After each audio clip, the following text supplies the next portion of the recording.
And our guest of honor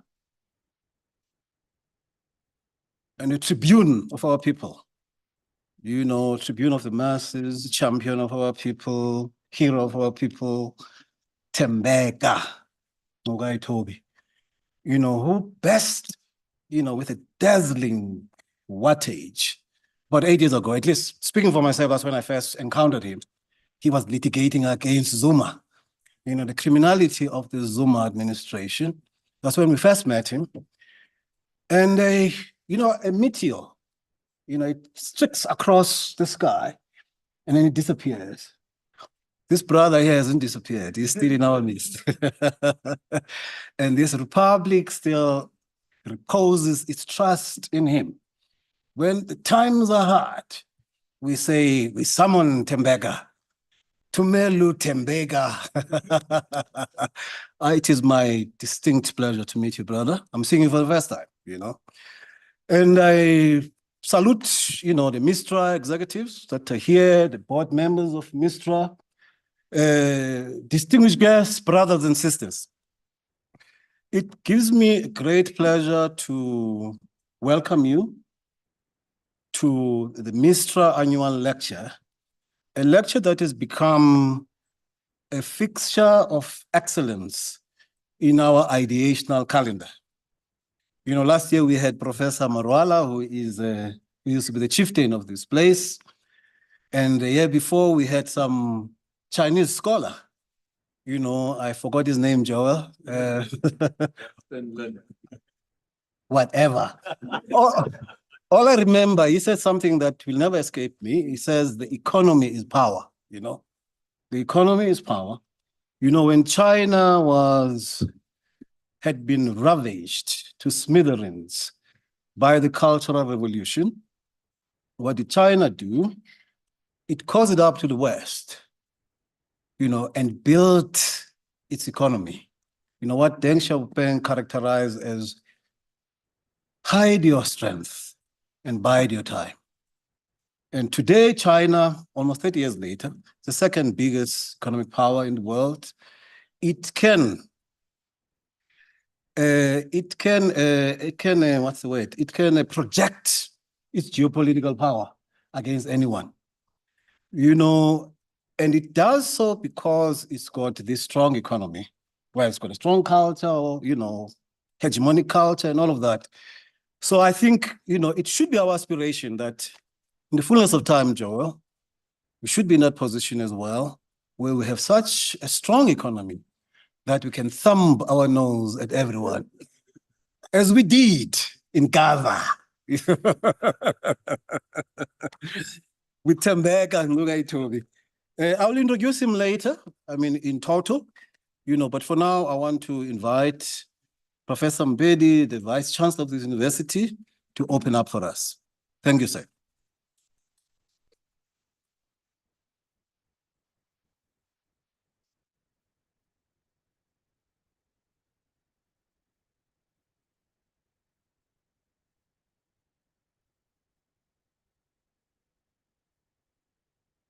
Program Director, Oyama Mabandla, Chairperson of Mistra, Council of Advisors. You know, I have to pause there. We have got something special in common, me and him, you know. At different times, we practice the same style of karate, the true karate, Kyokushin Kaikan, Oyama karate. So it's good to have you here, to be in your presence. You know, yeah, we can go on and on about it. Let me recognize the executives and members of the board of Mistra, our friends. This lecture belongs here, you know, so every year around this time, just make sure you don't forget the way to UJ, because Mistra and UJ are like this, you know. We'll change the speakers, but we'll partner forever and ever. I thought you'll say amen. And let me also acknowledge our guest speaker this evening, also a true friend of UJ, Advocate Tembeka Ngugaitobi, Senior Counsel. while we're waiting, I said, he can't be lost, he's a regular. Yes, he's a regular and really a hero of the people. From time to time, when I see him doing amazing things, I'm a lawyer myself, and I send him WhatsApp that even today, I'm sure he doesn't know how to respond because you just sent a sign. I don't know how to interpret it. I say, and then he just sent something so that I know, I received the message. Last year, really, it was exciting with Prof. Marwala. When the Chinese was here, sorry to call him that I was not here, I'm so excited. Not that Prof. Marwala is not important. I'm a lawyer by training. And if no lawyers frequent this establishment, people will think this guy, is not known and respected. And today you brought Advocate Nkogaitobi SC. You made my day, you made my evening, you made my year. So welcome, dear brother. The executives of the great University of Johannesburg, we've got our Deputy Vice Chancellor Academic, Deputy Vice Chancellor Research, our Chief Operating Officer, and others have joined online. We've got the Executive Leadership Group. I saw Professor Kathleen van der Linde, Executive Dean, Acting Faculty of Law, and I saw a number of colleagues, Prof. Vicky, also all the colleagues from UJ, students, distinguished guests, ladies and gentlemen, good evening. I also want to acknowledge those that have joined us online. I should not make this mistake of forgetting people. I mean, things are advanced now. If you can't come in person, you can enjoy, follow everything. But unfortunately, those that have joined us will miss out the last item where there will be something to irrigate our tonsils after enjoying this lecture by Advocate Nkogaitobi. Ladies and gentlemen, I'm Letlokampedi. I'm the Vice Chancellor and Principal of the Great University of Johannesburg. It is indeed a great honor to welcome you to this year's Mapungubwe lecture. This year holds particular significance, ladies and gentlemen. We are 30 years into democracy. In the last few months, we have reflected a great deal on the monumental milestone. Indeed, there is a lot to celebrate. We have made great progress in many regards. We boast one of the most comprehensive and impressive constitutions in the world. But does this translate tangibly for our people? That is the question that I hope will be answered this evening. Ladies and gentlemen, I'm thrilled to welcome our keynote speaker, Advocate Thembeka Nkogaitobi, SC, this evening to provide some insight on the theme of critiques of constitutionalism 30 years on. The concept, ladies and gentlemen, of constitutionalism has been a cornerstone of modern democracies and has shaped our legal and social landscape. Ladies and gentlemen, constitutions serve as critical frameworks for safeguarding human rights, ensuring checks and balances, providing accountability, and of course, promoting the rule of law. Across the world, ladies and gentlemen, democracies have faced challenges from the rise of populism and authoritarianism to increasing demands for social justice and equality. The principles of constitutionalism are being tested like never before, and understanding these critiques allow us to reflect on how legal systems can adapt and evolve to meet the needs of contemporary society. Ladies and gentlemen, as we mark the 30 years of constitutionalism in South Africa, it is imperative to critically evaluate its impact in light of this broader societal shifts. The preamble of our constitution begins with "we the people," but has this really translated? And is the criticism leveled against constitutionalism in South Africa valid? Is the question that we hope will answer this evening. As the advocate argued earlier this year, to effectively counter populist attacks on the Constitution, we must engage in thorough research and analysis, addressing criticisms that it impedes socio-economic transformation. It's a Eurocentric imposition and unjustifiably limits democratic power. Ladies and gentlemen, Advocate Nkogaitobi is well poised to lead this discussion on constitutionalism this evening. He is an advocate of the High Court of South Africa, as we all know, with degrees from UNITRA, Rhodes, and the London School of Economics. He's a member of the Judicial Service Commission and the Competition Tribunal, has been an advocate of the Johannesburg Bar since 2010, gained silk status in 2020, and has acted as a judge in various courts. Ladies and gentlemen, his advocacy covers competition, labor, and land law, notably serving as counsel for the Zondo Commission and arguing recently at the ICJ. He has written 2 academic books on land law and reform in South Africa, The Land is Ours and Land Matters. As his impressive credentials demonstrate, his intricate knowledge of the Constitution will undoubtedly provide us with a comprehensive and rich understanding of the nuanced debate around constitutionalism. I have no doubt, ladies and gentlemen, that this will be a compelling lecture that provides answers to many of our pressing questions. As the advocate has long stated, the Constitution is the only constant. Ladies and gentlemen, welcome to the great University of Johannesburg. I hope you'll enjoy this evening with us. Thank you, Program Director. Thanks, colleagues.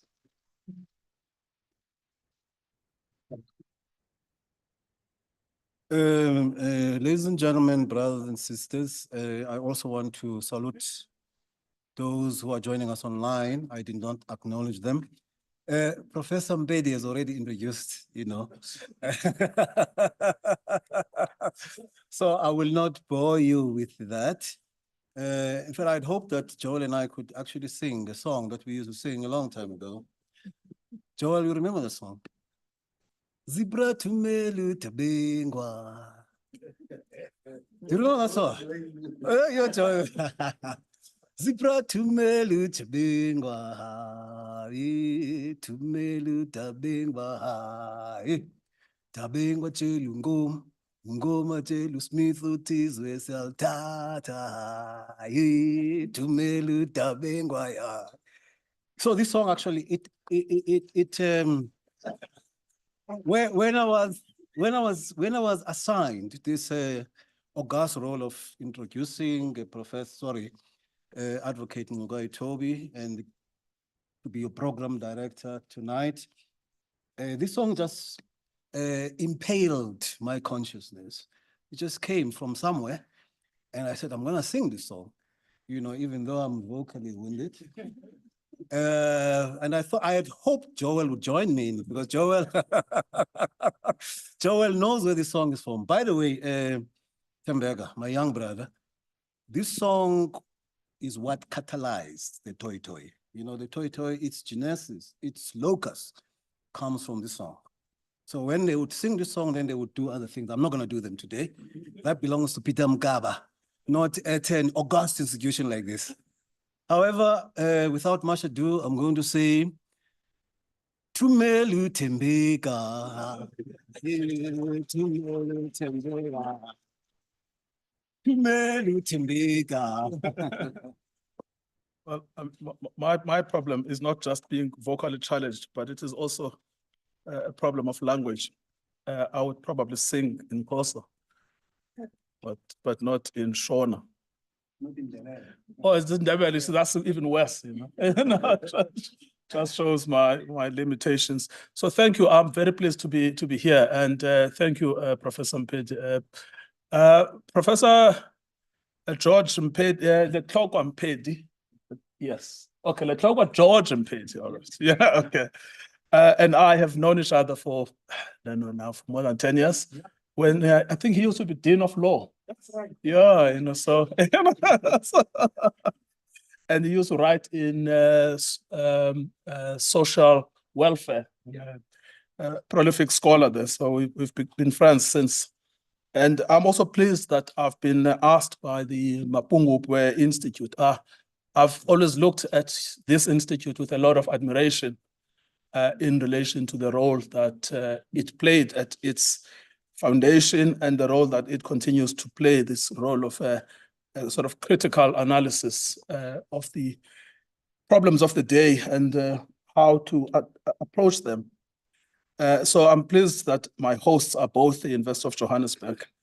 I think I'm still an adjunct professor here. Yeah. I mean, I was I was given this letter that says you are an adjunct professor, you know, but then it lapses after 3 years, and that was 4 years ago. So I don't know what's going on now.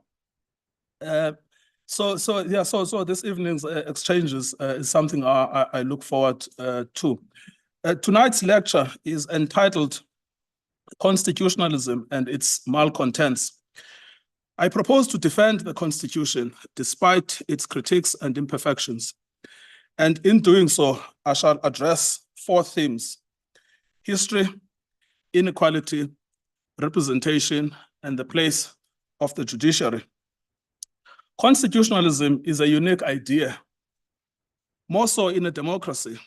In its raw form, the Athenian-inspired impulse of democracy says that the people are both the government and the governed at the same time.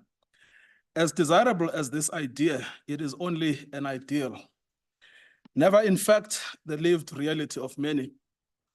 When the British introduced the limitations to the powers of the king through that veritable instrument, the Magna Carta of the 19th century, they did not in fact transfer political power to the people, but to a new class of parliamentarians. Later revolutions in France and in the United States of America also promised to append monarchical power, transferring once and for all to the people. An area of contestation, however, remained. What is the place of legal authority? It was to this question that Alexander Hamilton, one of the founding fathers of the American Constitution, addressed in Federalist Paper 78. The judicial branch, he argued, will always be the least dangerous to the political rights of the Constitution. That is because judges have neither the force nor will, but merely judgment, and must ultimately depend upon the aid of the executive for the efficacy of their judgments. A few decades later, the American democracy was the subject of a study by a Frenchman, Alexis de Tocqueville, in a book entitled Democracy in America, published in 2 volumes between 1835 and 1840. De Tocqueville was impressed by the individual freedoms granted by the American Bill of Rights to all men, which protected the individual from what he called the tyranny of the majority. Yet de Tocqueville was not naive to who was excluded in the American conception of democracy: Native Americans, enslaved Africans, and of course, women. Of concern to him was that the Constitution protects the people from democracy. The separation of the judicial function from the political function has always been central to the creation of the modern democratic state. It is now part of a larger conception of the state, manifested as decentralization of authority. In the era of colonialism in Africa, a new dimension to the struggle against European conquest, mass murder, and despotic government was the struggle for the Bill of Rights to guarantee human liberty. And the question which once confronted the Americans about deciding how to protect human liberty loomed large also in Africa. A broader and a grander idea emerged: constitutionalism. Africans who first conceived of the installation of a constitutional state did so with their own experiences of colonial disruption and the possibility of its fundamental reversal. So, building constitutionalism required building democracy. And in a sense, this is a contradiction in terms. Democracy, in its unrestrained form, presents itself as a manifestation of people's power. But constitutionalism limits people's power. Unlike the model developed in Athens, modern post-colonial democracy has to be built by the people. An executive function is indispensable, and the creation of an independent judiciary as a final check on the exercise of political authority under the rule of law is necessary. So both the view and the vision of constitutionalism have remained contested throughout history. More fraught has been the ideal of an apex judiciary exercising judicial review powers over elected branches of government. Opponents of constitutionalism usually argue that without a people's mandate, quote unquote, judges might have authority, but no legitimacy. The elected leaders, they say, should make the decisions with no interference from the unelected judges. Yet early 20th century lawyers, Alfred Mangena, Pixley Isaac Aseme, Richard Msimang, the list goes on, would have pointed to the impoverished nature of the argument. To safeguard rights, they would have argued one needs a judicial branch that is separate from the government. Today, we no longer have direct representation as it could have been originally conceived under the umbrella of democracy. A much smaller group of people run the affairs of state in this country, only 400 of them. Ostensibly on behalf of the multitudes, on behalf of the 63 million. While the justification for this phenomenon is usually functional, there are just too many people for direct democracy to work. It is worth looking at the other contestation between the people and their representatives. In his study, The Principles of Representative Government, Professor Bernard Manning has referred to the struggle by the elites of Europe for republicanism against democracy. The total absence in today's democratic systems, for instance, of the assembly system or the lot system points to the elitism of the democratic system. I mean, here we have it by the spade, the elitism. Only 4,000 people elect one group, and then even there, then they select others who go there, and then others, you just don't know, everybody just goes there. You know? In international terms, South Africa was among the last to achieve freedom, and with it, constitutionally guaranteed rights. But it is among the leading lights in showing the world what these rights and freedoms mean. It has shown that freedom is for all, not some. The rule of law is not only domestic, but global. And accountability matters regardless of race or religion. Deepening rights contained in constitutions rather than eroding them is intrinsically connected to the function of promoting democracy. Our democracy is enriched, not undermined by the rule of law and constitutionalism. At the heart of the rule of law and constitutionalism is the judicial function. When our judges interpret the law in a democracy, they are performing a legitimate function. But that legitimacy is not to be taken for granted.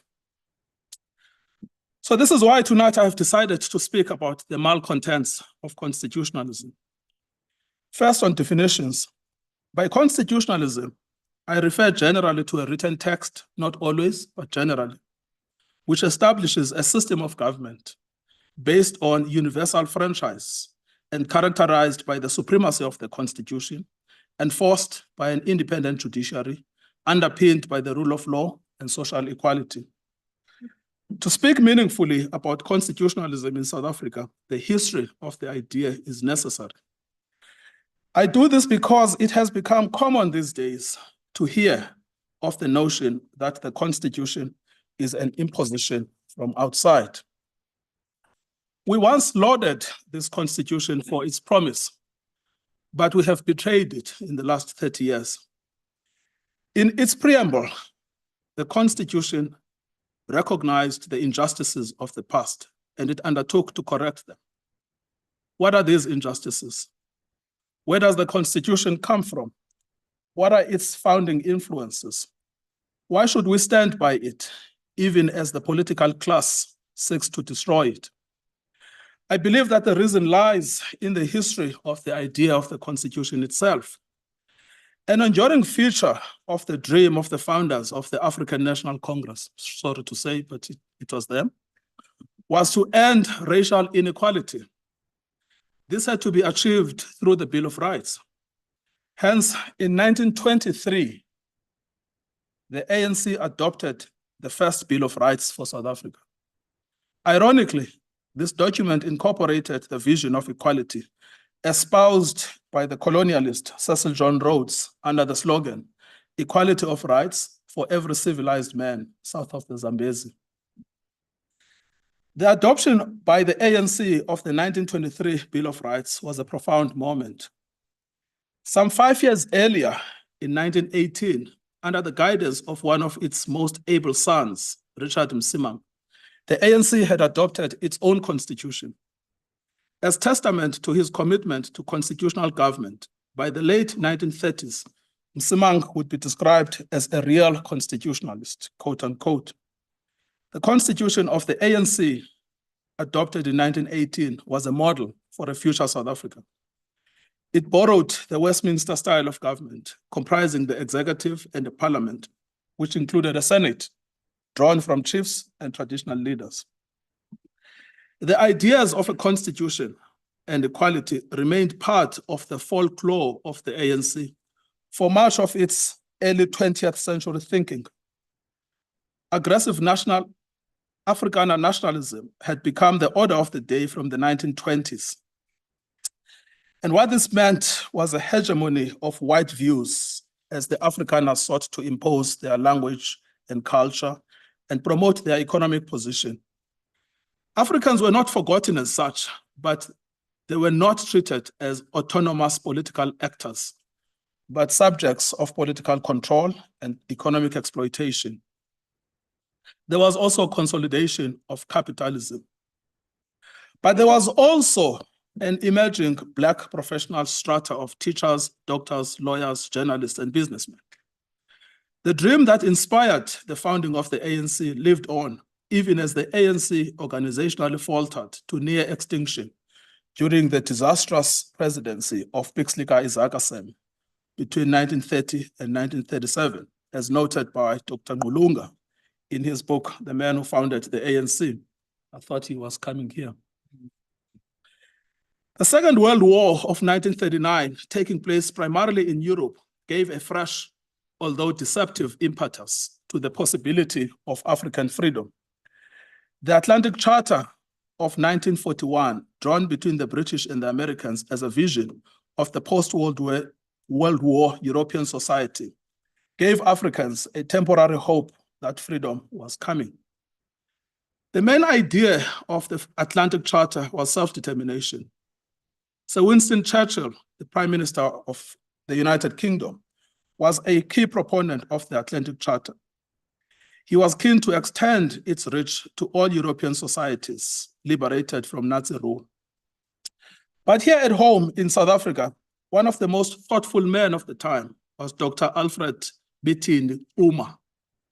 And he sought to theorize how the principles of the Atlantic Charter could apply to a situation of the oppressed African people of South Africa.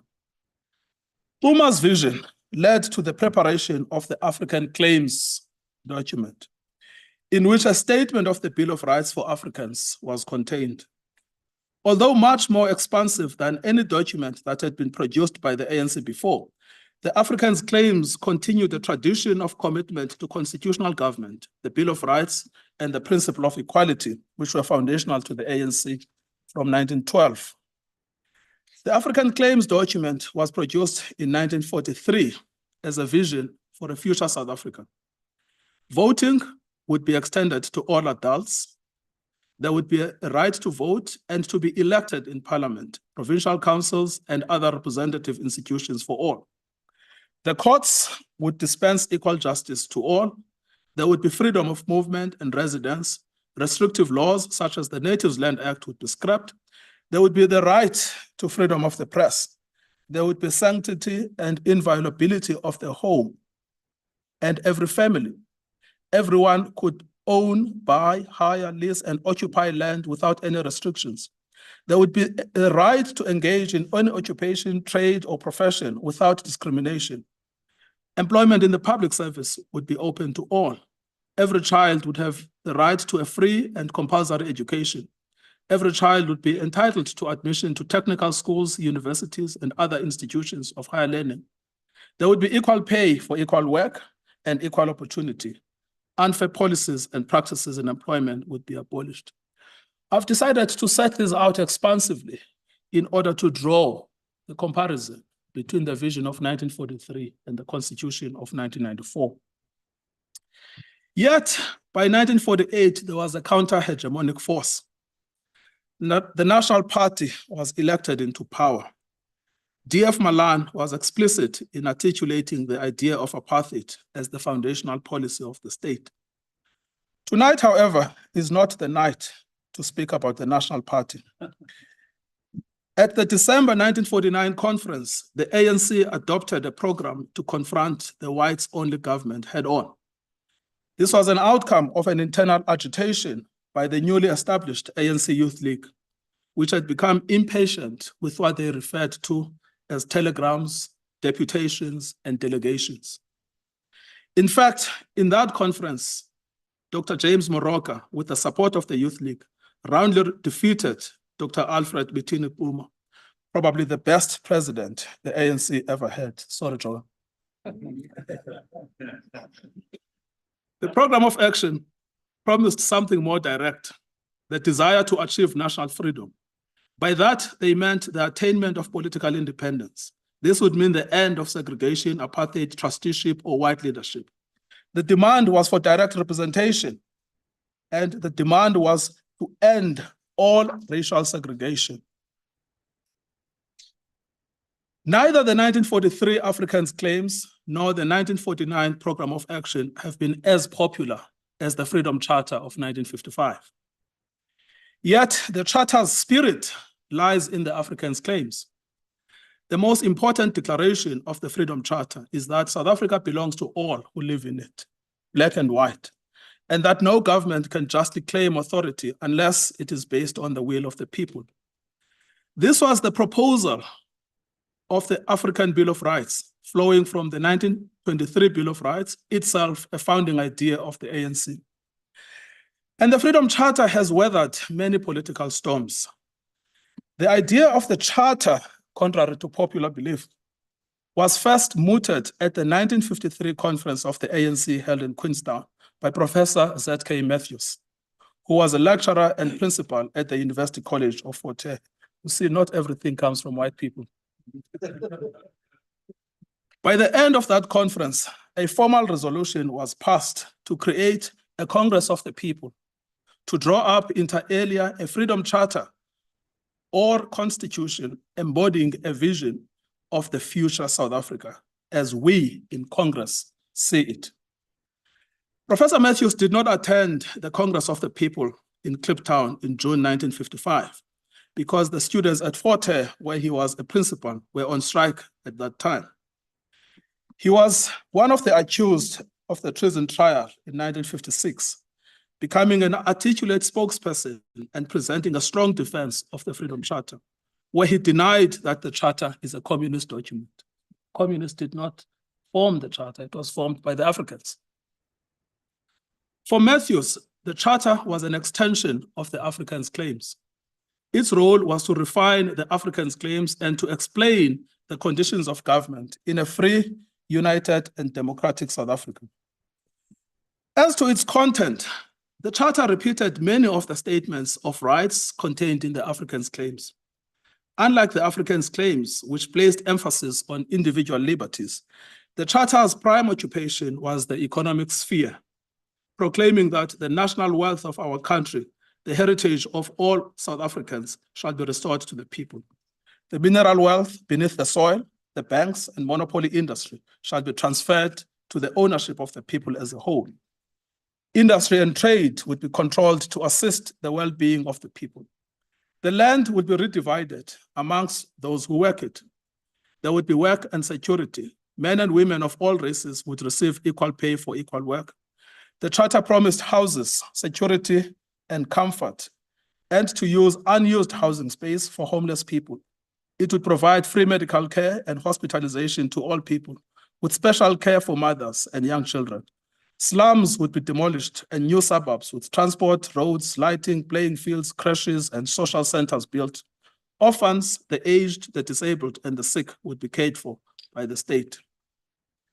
A combination of the social and economic aims of the Charter and the individual liberties of the Africans' claims would form the bedrock of the late 20th century liberation rhetoric of the ANC. By the early 1990s, the collapse of the whites-only regime had become inevitable, although they will say they did us a favor by exiting the space. The fact that the government was collapsing on its own, they forget conveniently. But what would replace it was still contentious.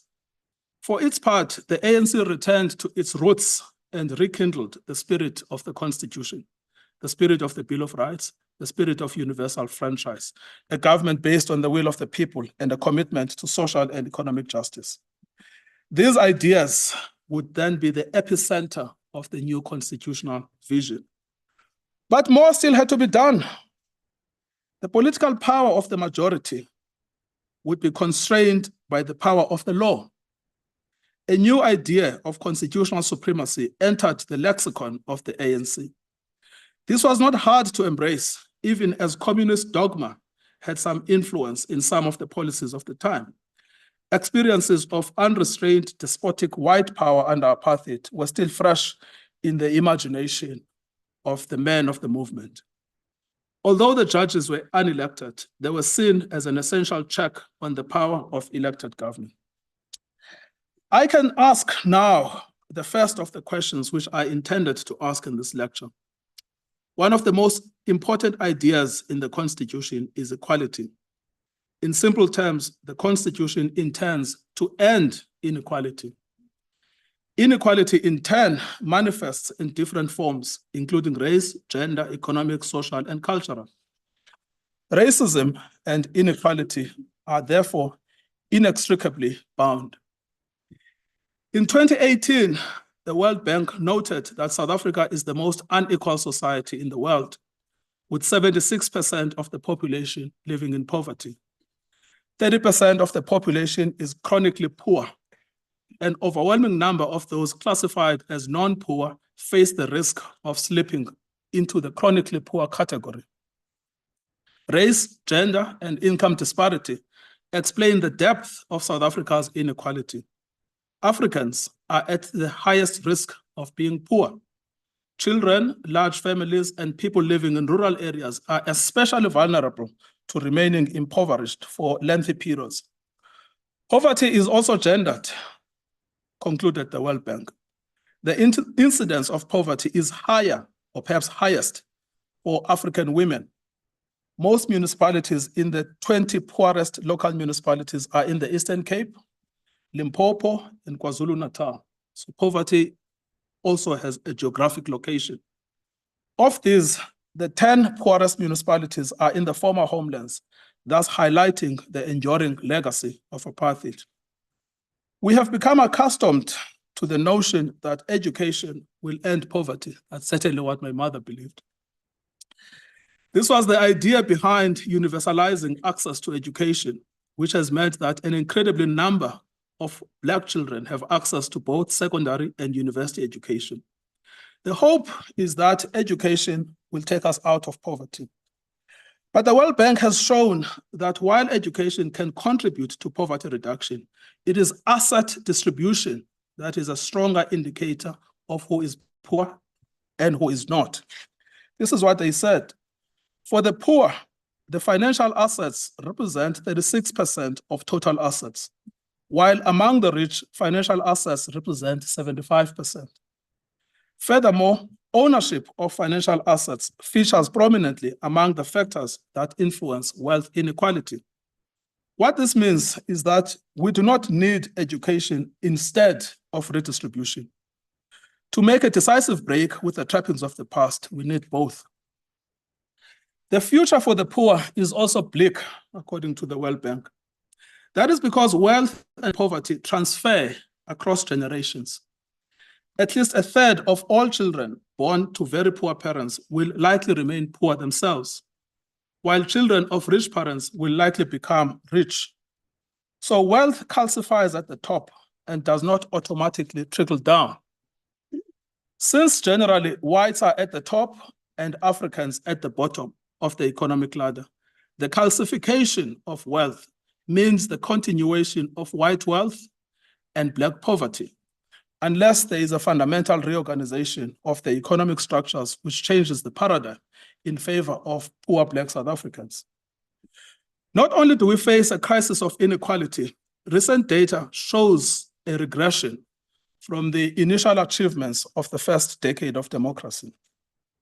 Only in November 2023, the journalist Estelle Ellis of the Daily Maverick published a story which showed that between August 2022 and September 2023, there were 1,722 cases of malnutrition in children in the Eastern Cape.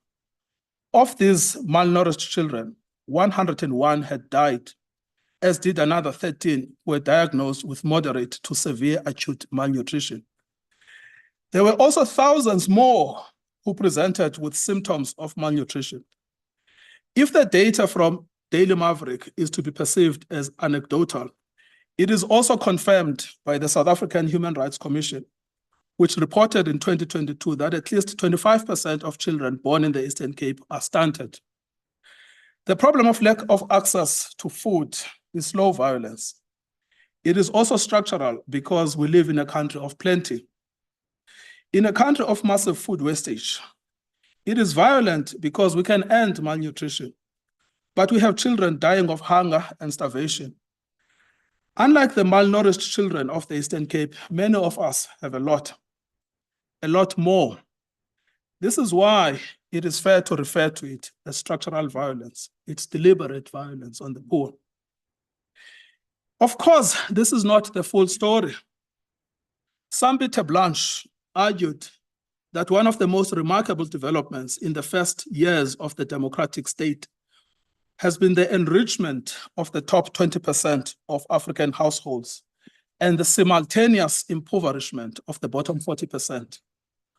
While the income of the top 20% of African households, about 6 million people, increased by more than 60%, that of the bottom 40%, that is 18 million people, declined by almost 60%. In certain quarters, there is some criticism about the emergence of the so-called Black elite. Blanche, however, considers this development a healthy phenomenon, without which a new South Africa would not have been possible. But I argue that this development underscores a broader issue, that the development of the Black elite has coincided with the development of a Black underclass. Current discourses on inequality tend to mask the truth of the superclass-underclass dynamic that is South Africa's reality.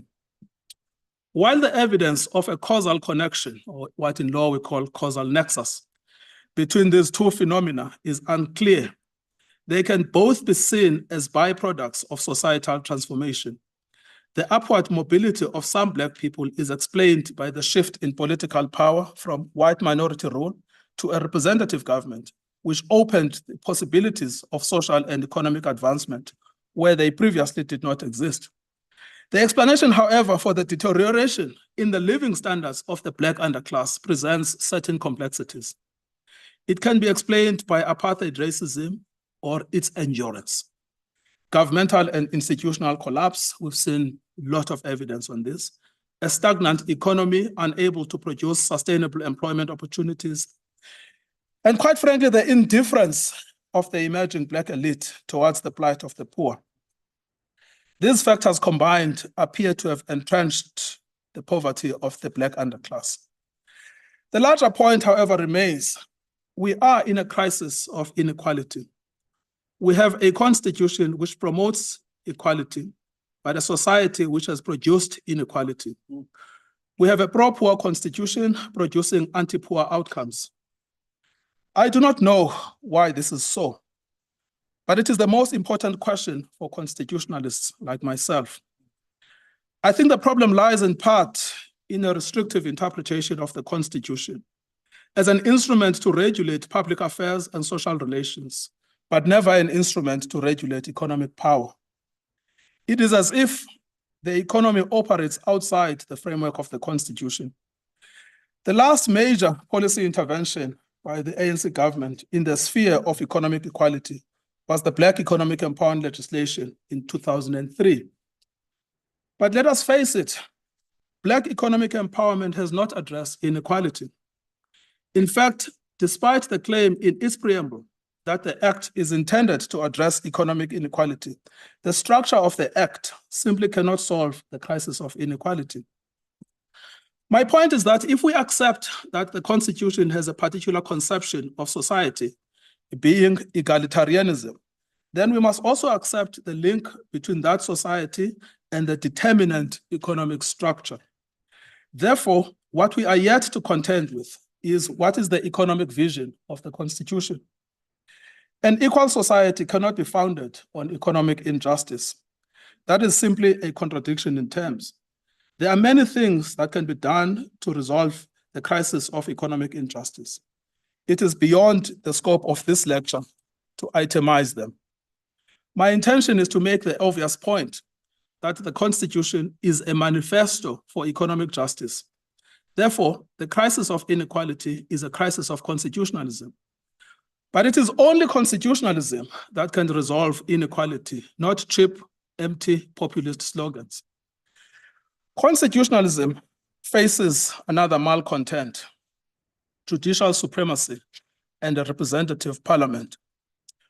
On the 14th of February, 1995, Nelson Mandela inaugurated the first constitutional court. In his speech, he said that the survival of democracy in South Africa depends on the constitutional court. In saying so, he was not conceding democratic power to an unelected branch of government. Instead, he was giving due recognition to the role of the judicial branch in holding the two other branches to the spirit and letter of constitutionalism. Yet, in recent times, Mandela's wish for the role of the judiciary in the new South Africa has been called into question. More forcefully than ever before, the call for a return to parliamentary supremacy is made. Sometimes they refer to it as parliamentary sovereignty, as if these two terms mean the same thing. We have been here before. The very idea that parliament is supreme is an imperial idea. It was introduced into this country when the British were the imperialist power of the Cape and Natal in the 19th century. The nationalists also embraced it and applied the doctrine notoriously during the case of the 1950s known as Harris versus Minister of Interior. That case involved the Separate Representation of Voters Act of 1951, which was passed to give effect to apartheid by the removal of coloureds from the common voters' roll. But it was contended that this law was in contravention of the requirements of 2/3 majority of members of both houses of parliament in terms of section 152 of the founding law of the Union of South Africa, passed in 1909, known as the South Africa Act. The government lost the case, with the appellate division finding that section 152 of the Union Act was an entrenched clause. It had the status of a constitution. But the government simply passed another law, the High Court of Parliament Act. Its aim was to make Parliament the ultimate court of appeal in constitutional matters and enabled Parliament to set aside by simple majority any court judgment that invalidated an act of Parliament. By a pen stroke, the Separate Representation of Voters Act was reintroduced. The appellate division struck down the act for the second time. Now it held that the High Court of Parliament was a court only in name. In substance, it was Parliament dressed in judicial robes. You remove the robes, the iron fist of politics emerges. The nationalists were not yet finished. The 1953 elections were held under the Separate Representation Act. Malan told the public that he would not obey the courts. Only in 1955 did the nationalists take their final steps to overrule the courts. First, they reconstituted the Senate as the second chamber of parliament to ensure that they obtained the majority which they needed to disenfranchise coloureds. Secondly, they passed the Appellate Division Quorum Act. What this latter act did was to change the composition of the Appellate Division from 5 judges to 11 by adding 6. No doubt, the 6 had been carefully selected to avoid any further surprises. By the time the case came back to court, as Collins versus Minister of Interior, there was only one dissenter, Olive Schreiner. All 10 others voted to seal the fate of colored voters. This is what parliamentary sovereignty looks like for those who have not seen it. Of course, we seem to learn nothing from history. We are committed to repeating the errors of our ancestors. So if history teaches us nothing, perhaps some contemporary experience should. How about the idea that Parliament is a better vector of public opinion? I agree that it should be, but I am less assured that in fact it does. Manning has studied the evolution of what we mean by democracy in order to address the fallacy that seems immanent in the argument for parliamentary supremacy. Starting from Athens, where direct democracy was the norm, he has considered that, in fact, what happened in the 18th century was viewed as a rejection of democracy in favor of representative government. Yet there is something enigmatic in the idea of democracy, which enables it to capture a range of divergent perspectives, sometimes in tension with each other and often in conflict. Nevertheless, Manning writes, what we have today in the form of the parliamentary system is a form of republicanism, not democracy. Republicanism was itself an elite revolt against democracy. The point here is that the contrast between the people on the one hand and the courts on the other is an illusory one. In practice, Parliament often stands against the people, even though it purports to act in their name.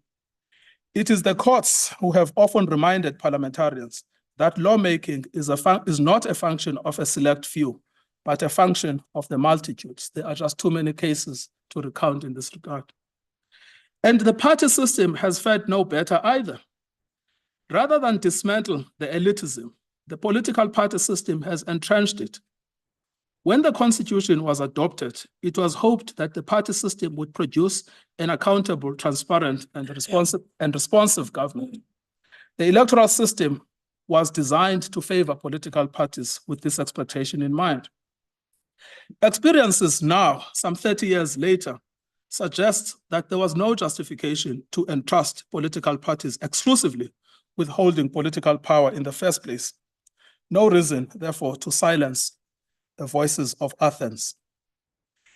This is what the Constitutional Court attempted to do in the case of New Nation Movement, when it ruled that the monopoly of electoral power by political parties is not consistent with the type of democracy which is entrenched in our Constitution. In other words, the Constitution's conception of political power is wider, more diffuse, and more representative than the party system allows. Of course, the Constitutional Court has no lawmaking power. Inevitably, the decision had to be taken by the same political parties who, perhaps predictably, acted in their own interests. They squandered the chance to expand the scope of participation in our democratic system. They narrowed down the possibility of new voices. They squeezed out alternative perspectives to reimagine the democratic system, to take us beyond what had become a stale, unimaginative politics. And it is not as if there were no comparable examples to learn from.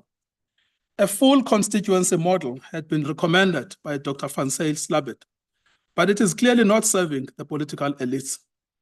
It was entirely predictable that, as with the May election, that the outcome would be an opaque election system and the manipulation of the party lists by crafty bosses of the parties.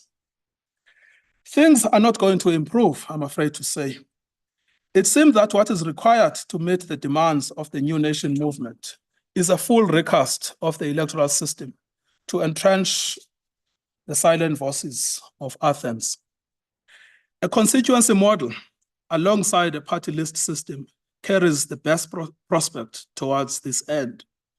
And so, my friends, the struggle for the democratization of parliament should not be taken for granted. It is a struggle that continues. Transformation has also been touted as a reason for the demand to return to parliamentary supremacy. The argument is that the judiciary has constrained transformation and that parliament will likely achieve transformation quicker. It is so that one of the functions of the judiciary is to put brakes on the misuse of power. Sometimes misuses of power take place in the name of the greater good. Take, for instance, the destruction of the rule of law in Zimbabwe in the name of land reform. In fact, it is precisely in the area of land and property transformation that critics argue that the Constitution and the judiciary have been anti-transformative. There is some cachet to the argument. Only 6 years ago, the National Assembly adopted a motion to investigate possible constitutional changes to Section 25 of the Constitution, ostensibly to enable a faster pace to land reform and empower the state to expropriate land without compensation, some would say without comprehension. While that process ended inconclusively, it still remains the case that critics say that Section 25 is a constraint to transformation of property relations. Hence, they say what they now want is a 2/3 majority to liberate us from a Western-imposed liberal constitution which entrenches property rights. Constitutionalists like me have tended to be impatient with the argument as an attack on the Constitution itself. I now think we should take the arguments seriously. It is possible that what they are saying resonates with some in society. After all, it has become difficult to explain to ordinary South Africans why, if we have a good constitution, it is unable to deliver land to us. The text of Section 25 itself cannot be squared up with a restrictive construct which entrenches property rights. It simply does not do so. In fact, during the multi-party negotiations at CODESA and at the Constitutional Assembly, the question whether or not South Africa should have a property clause at all was debated, and specifically whether land should be included in property. There was a view that if a property clause of whatever formulation is included in the Constitution, its effect would be to protect white property privileges inherited from the past. Ultimately, the agreement was to include a property clause, but it was not the same property clause that was advocated for by the National Party and the Democratic Party, whose arguments included the absolute and unqualified right to property. Right at its outset, Section 25(1) protects everyone from deprivation of property except through a law of general application, and says that no law may permit arbitrary deprivation. This clause has been referred to as a negative protection of private property. It has been said that this inevitably privileges those with property at the expense of the propertyless. I think this is true, but if history illuminates interpretation, the intention, at least in part, was to protect the many Black people who were victims of forced removals under the Natives Land Act, the Group Areas Act, and arbitrary state action under apartheid. If we return to Section 25, what is apparent is that its purpose is not to entrench private property, but to transform it. This appears from most of its substantive provisions by guaranteeing the right of restitution to victims of forced removals from the 19th of June, 1913, empowering the state to expropriate private property, including land, in the public interest and for public purposes, and mandating the state to ensure security of tenure and access to land on an equitable basis. So read holistically, the function of Section 25 of the Constitution is to transform property relations. Perhaps in 1994, all property acquired under apartheid and colonialism should have been forfeited to the state. And perhaps the Truth and Reconciliation Commission should have focused on land dispossession as a manifestation of gross violations of human rights. And perhaps 1913 should not have been chosen as a cutoff point in the case of restituted land. Many things, I agree, could have been done differently. But the transition was a messy time and the country an even messier place. We are now all better with the benefit of hindsight. We could have done things better. But we don't know for those people who were there, like Nelson Mandela, who were at the forefront. What we can see now, after 30 years, is that the 1994 constitutional moment opened the possibility of real and meaningful reforms. In land, we missed those real and meaningful reforms. And here, it is not the law, but ourselves who should be asking for answers.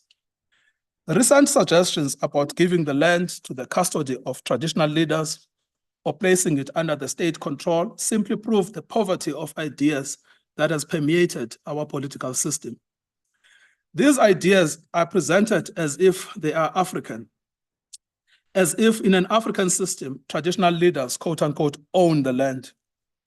But in an illuminating judgment of the KwaZulu-Natal Provincial Division, brought by the Council for the Advancement of the South African Constitution, Judge Mjabuliseni Madondo has put paid to the lie of the king as owner of the land. In terms of Zulu customary law, the judge has explained, each family head has the right to be allotted a family home site, arable land, and a right to graze his livestock on pasture land. When this land is allotted to an individual, there is no purchase price or rental.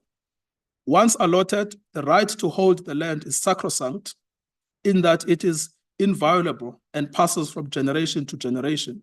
It becomes the property of the individual family.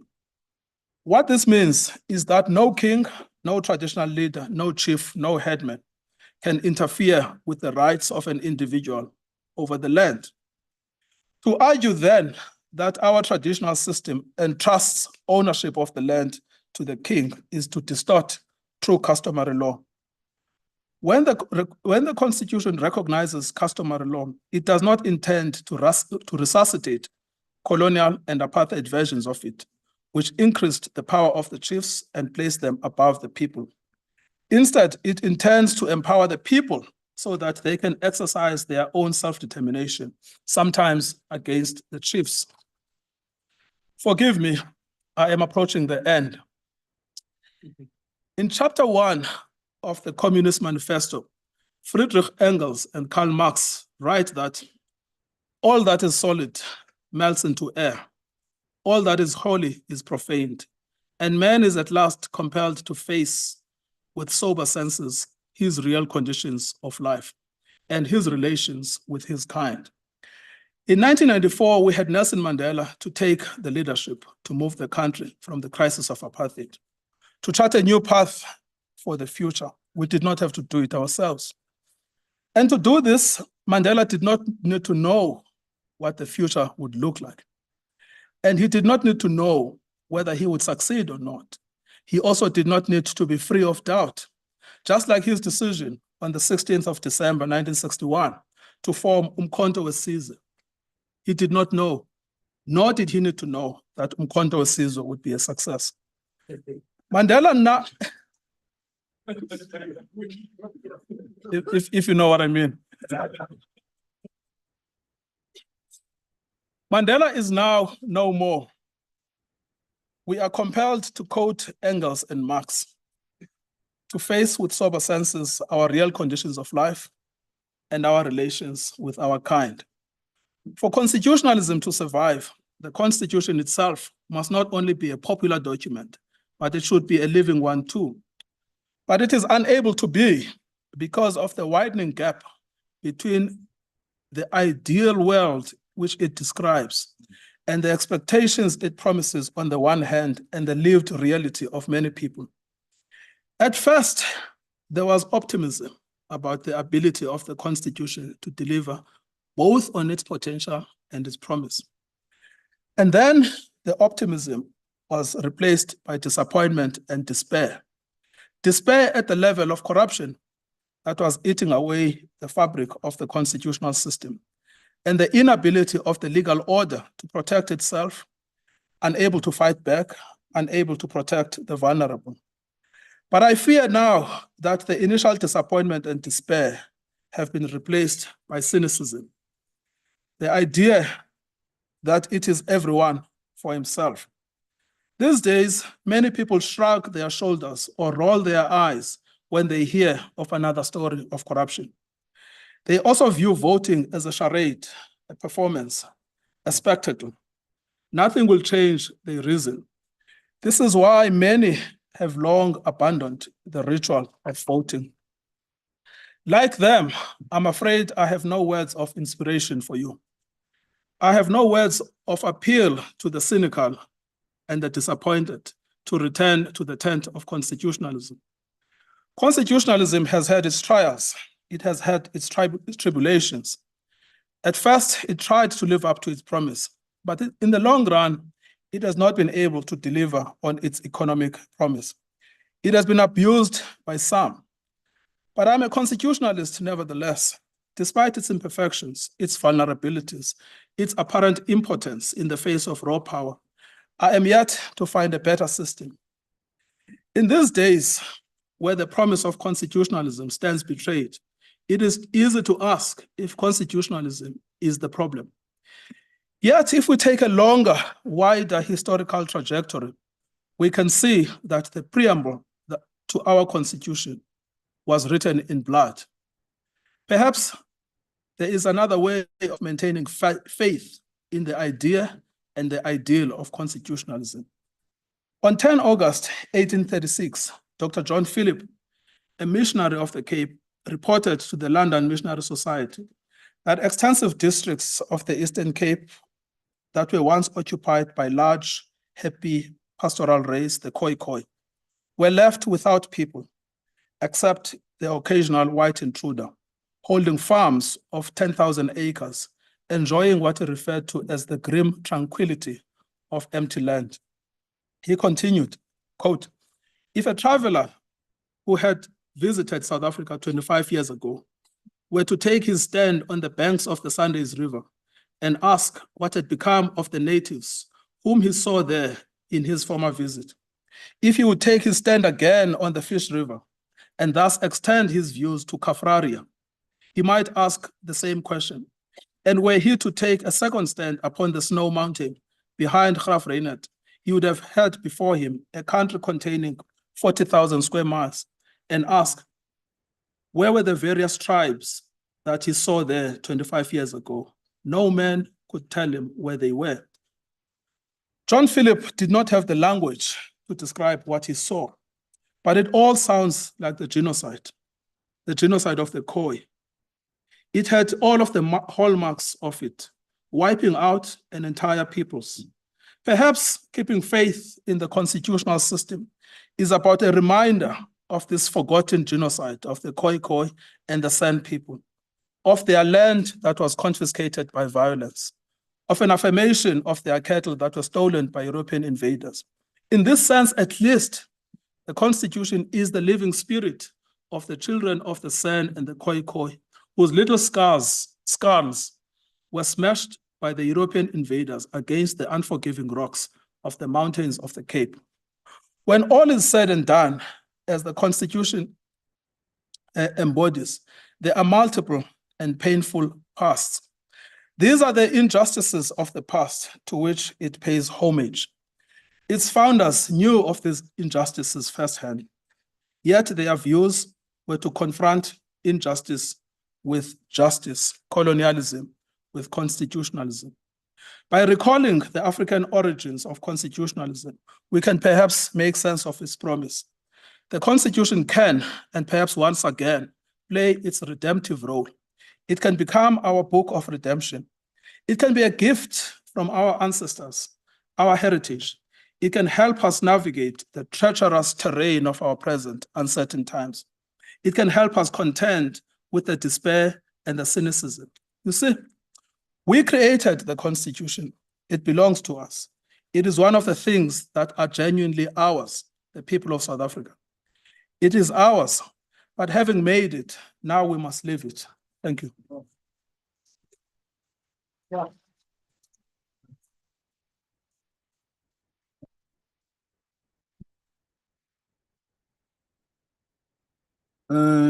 Ladies and gentlemen, I'm gobsmacked by the torrential, oracular wisdom that we've been witness to, that we've just been listening to. I think with all of you, in saying this was, both a maudlin, elegiac excursion, intellectual, political, economic excursion on our founding and its antecedents. In the end, as he was going through what has happened to this country, the betrayal of the constitutional promise, he sounded a little dispirited. He's been at the, what do we call it, Joel? When you are at the battlefront, there's a word we use, the barricades, the barricades of fighting for social justice. And it's not easy because perhaps, he does seem to think that we haven't moved the dial. I mean, in many respects, we have regressed from where we were in 1994 and the first 15 years of our republic. I think all the metrics point to that. All the metrics point to that the promise of the Constitution, which we were able, if you like, to eke out in the first 15 years. I mean, we're growing at 3.6%. We created 6 million jobs. We got out of junk status. In many respects, social transformation was beginning to be visible until, as you say, the corrupt malfeasance took over the ANC and by extension, our government and state. So today we're facing a revolt against what is our founding? The Constitution. We're facing a revolt from the populace because of the degeneration, the malfeasance have plunged us into.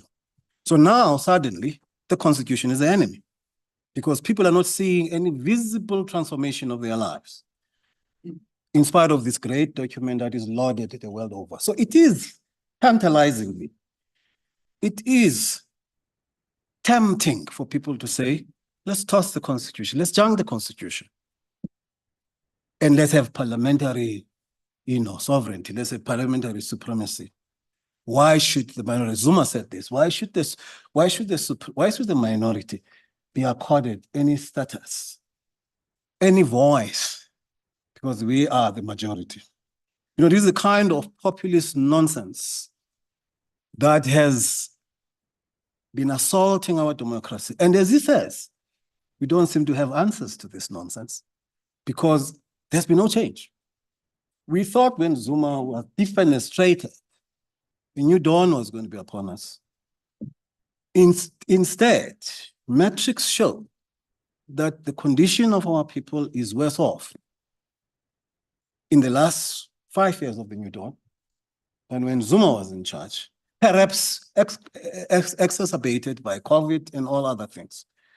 But when you look at things now, social scientists have been putting these metrics, across to say South Africans are poorer in 2024 than they were in 2017 at the end of the Zuma administration. But I say, despair not.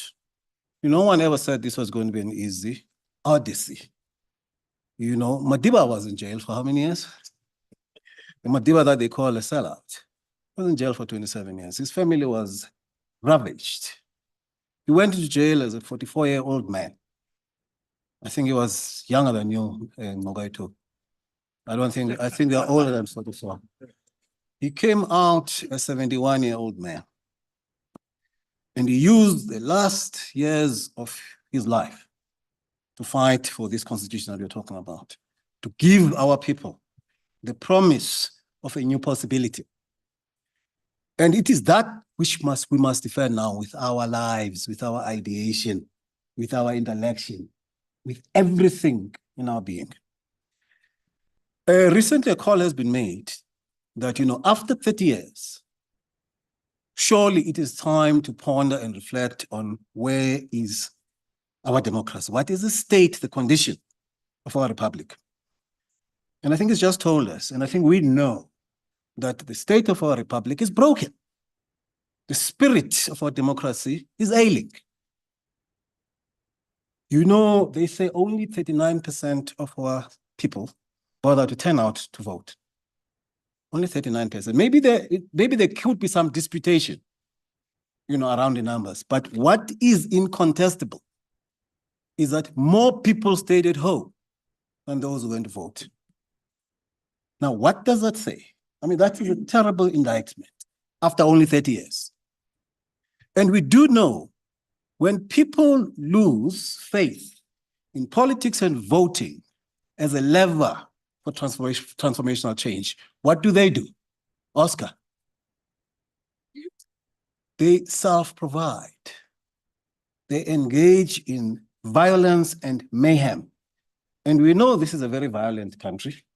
If there's one thing that we have not been able to dispense with, is our violent propensity, which is why most of us live behind high walls, hide behind high walls, in fear of our own who are down on their luck.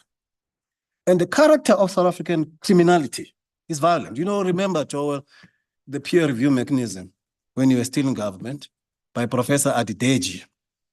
You know, he found South Africa to say that this country is not free. This country is characterized by unfreedom. And what did he attribute that to? To the violent nature of South African crime.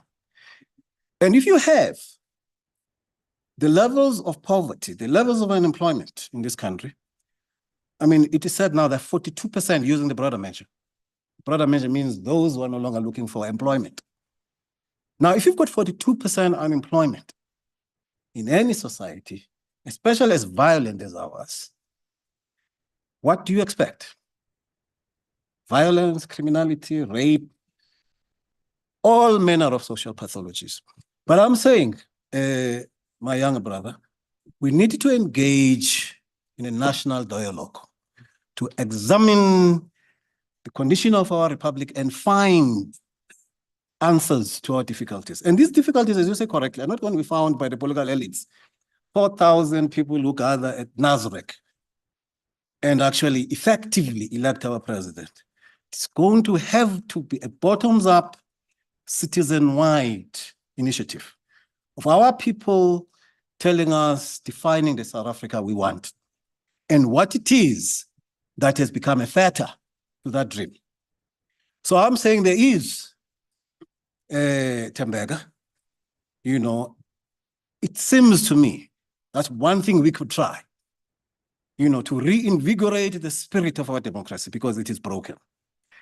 Now, he took us down, you know, on a tour of constitutionalism, and he refuted the canard, the lie that this constitution is a Western imposition. I mean, it takes us from 1918 with Richard Msimang, the ANC constitution, 1923 with the Bill of Rights, 1943 with African claims. And by the way, I'm also a big Boomer man, you know.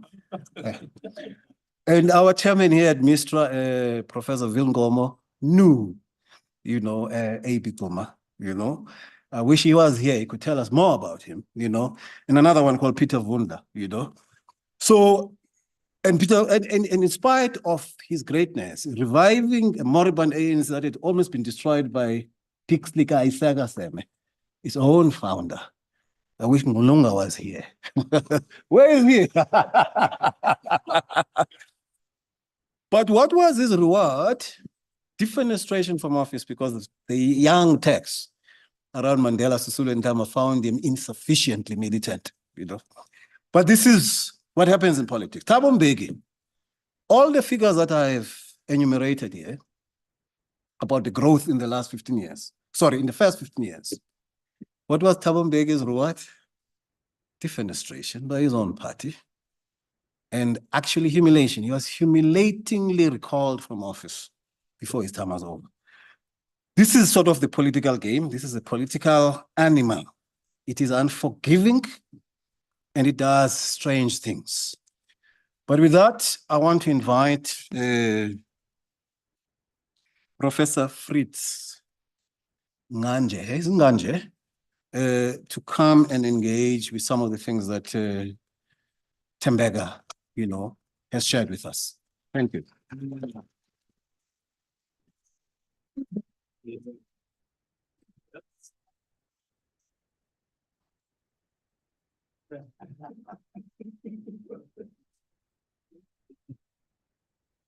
Okay, thank you, Program Director.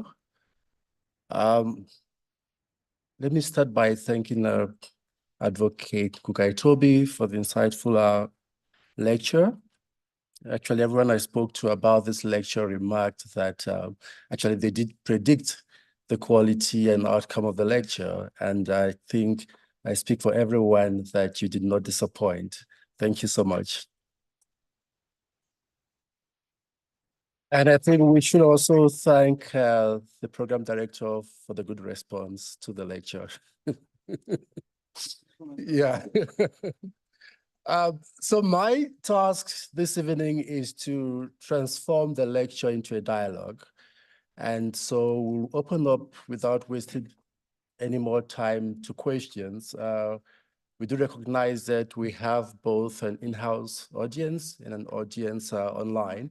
So we're going to take, Advocate, if you don't mind, a round of 3 questions, beginning here and before we move to the audience online. Hopefully, if we are not able to get all the questions during this session, we'll engage with you during the refreshment. So let's start here in-house. Could you please attempt to keep your question brief and to the point? Let's not have another lecture. Kindly introduce yourself and then ask your questions.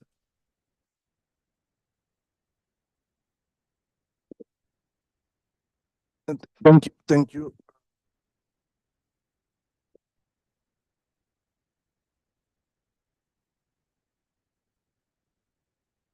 Thank you, Prof. Thank you, Tembega. All I can say is 2 words: beautiful and provocative.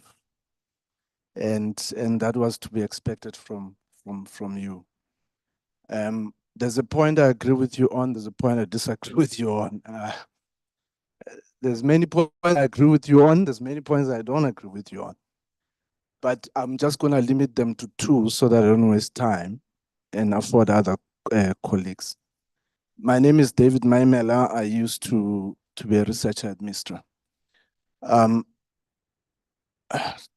Tembega, I agree with you when you say that, maybe, or actually, this is actually a matter of fact, that the constitutional crisis we face today is on the basis, or actually lies at the back of, the economic crisis that we face. So I agree with you on that, absolutely. So that there is no society that can build legitimacy and social cohesion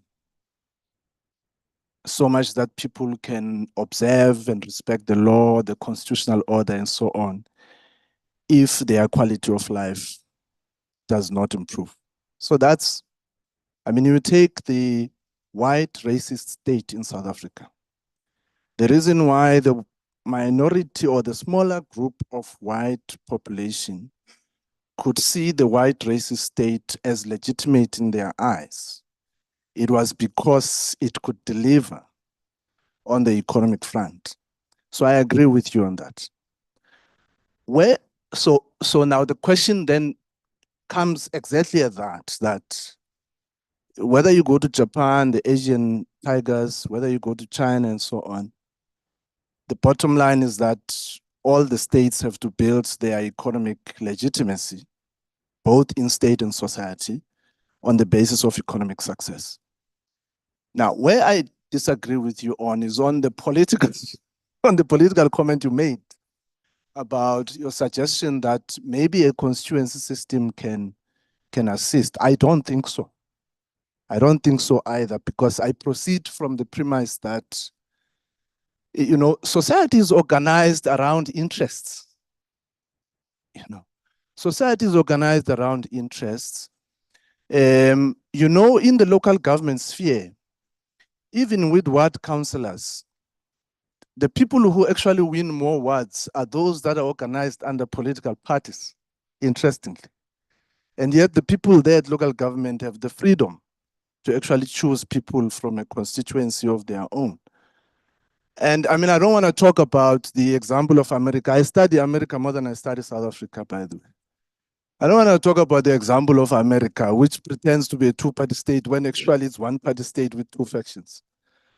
And as I always say, Joel, you must quote me on this one finally, because I quote you sometimes. Just sometimes. You see, it doesn't matter in the United States as to who becomes president and which party is actually president. The White House remains the same. It doesn't matter. And that's why they behave the same on the Palestinian question and so on and so on. So for me, it doesn't matter. The entire Congress is actually bought by the organized interests there. So the issue is that for me, it's on the balance. My last comment is that it's on the balance of the power of the people to organize and navigate within the organized interests and actually rise above them and contain them. For me, that's what is very much important, because in any case, the constituency system, and as much as the party system, can actually be bought.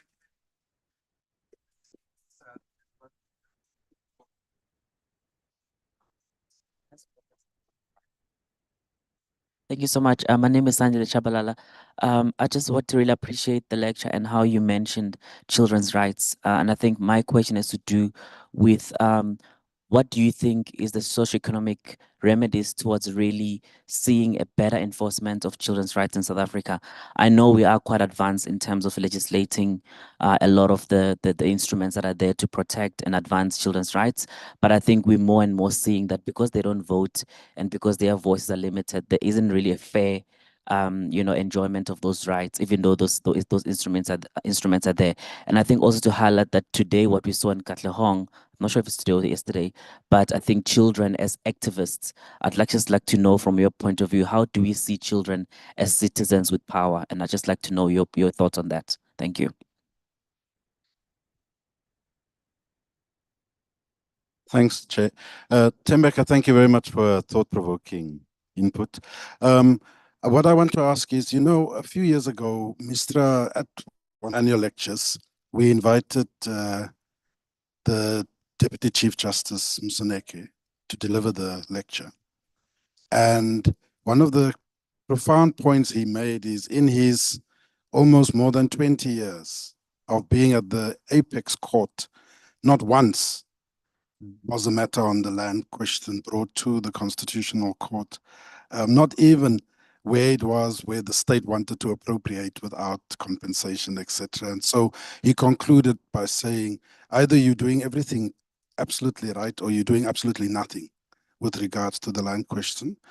And coupled with that, as you know or might not know, the former President Kgalema Motlanthe, in his report to Parliament, commissioned by Parliament, recommended that we use legislation to redress the land issue, very much in the same way the 1913 Act was used and so on. So my question to you is it lack of political will? Is it that we don't know what the consequences are going to be to actually address private property relations? Why is it that it is not actually being tackled, and why is the law not being used more effectively to try and redress the issue of land? Thank you. Thank you so much. Let me just use the opportunity to bring in one question from the online audience, which asks whether there are any parts of the Constitution that need to be updated. Advocate?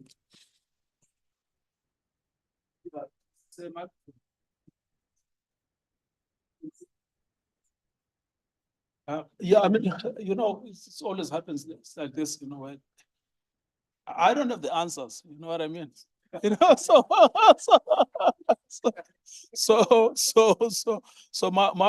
my point is to point to the problems, right? That's the role of an intellectual society, and then to provoke a conversation around those issues. I do have answers on the land issue because out of everything I've studied, that's the one I've studied more than others, you know, and written 250 pages on it, given to the government. The government did nothing about it. And they get surprised when they get 40%. Then they wonder why, you know, but there it is. You promise people land, you never gave it to them. Oh, sorry, yeah. Oh, no, I apologize. No, I was criticizing the ANC government again. So, no, I think on land, what the ANC did is totally inexcusable. It's really, really inexcusable. In the CODESA and Constitutional Assembly, they faced a formidable opponent in the National Party. Sheila Kamara was the spokesperson on property. Very, very, very formidable, right? On 3 issues. 1, do we need a property clause? Number 2, do we need a right of restitution, right of return? Number 3, do we need the power of expropriation? The ANC won all of them. They won each and every one of those arguments. They got it in. There is no right to property. There is a right of the state to expropriate. There is a right of return. They are all in the constitution. Very few countries have constitutionalized property transformation to that extent. Very few, you see, because everyone is so touchy when it comes to property.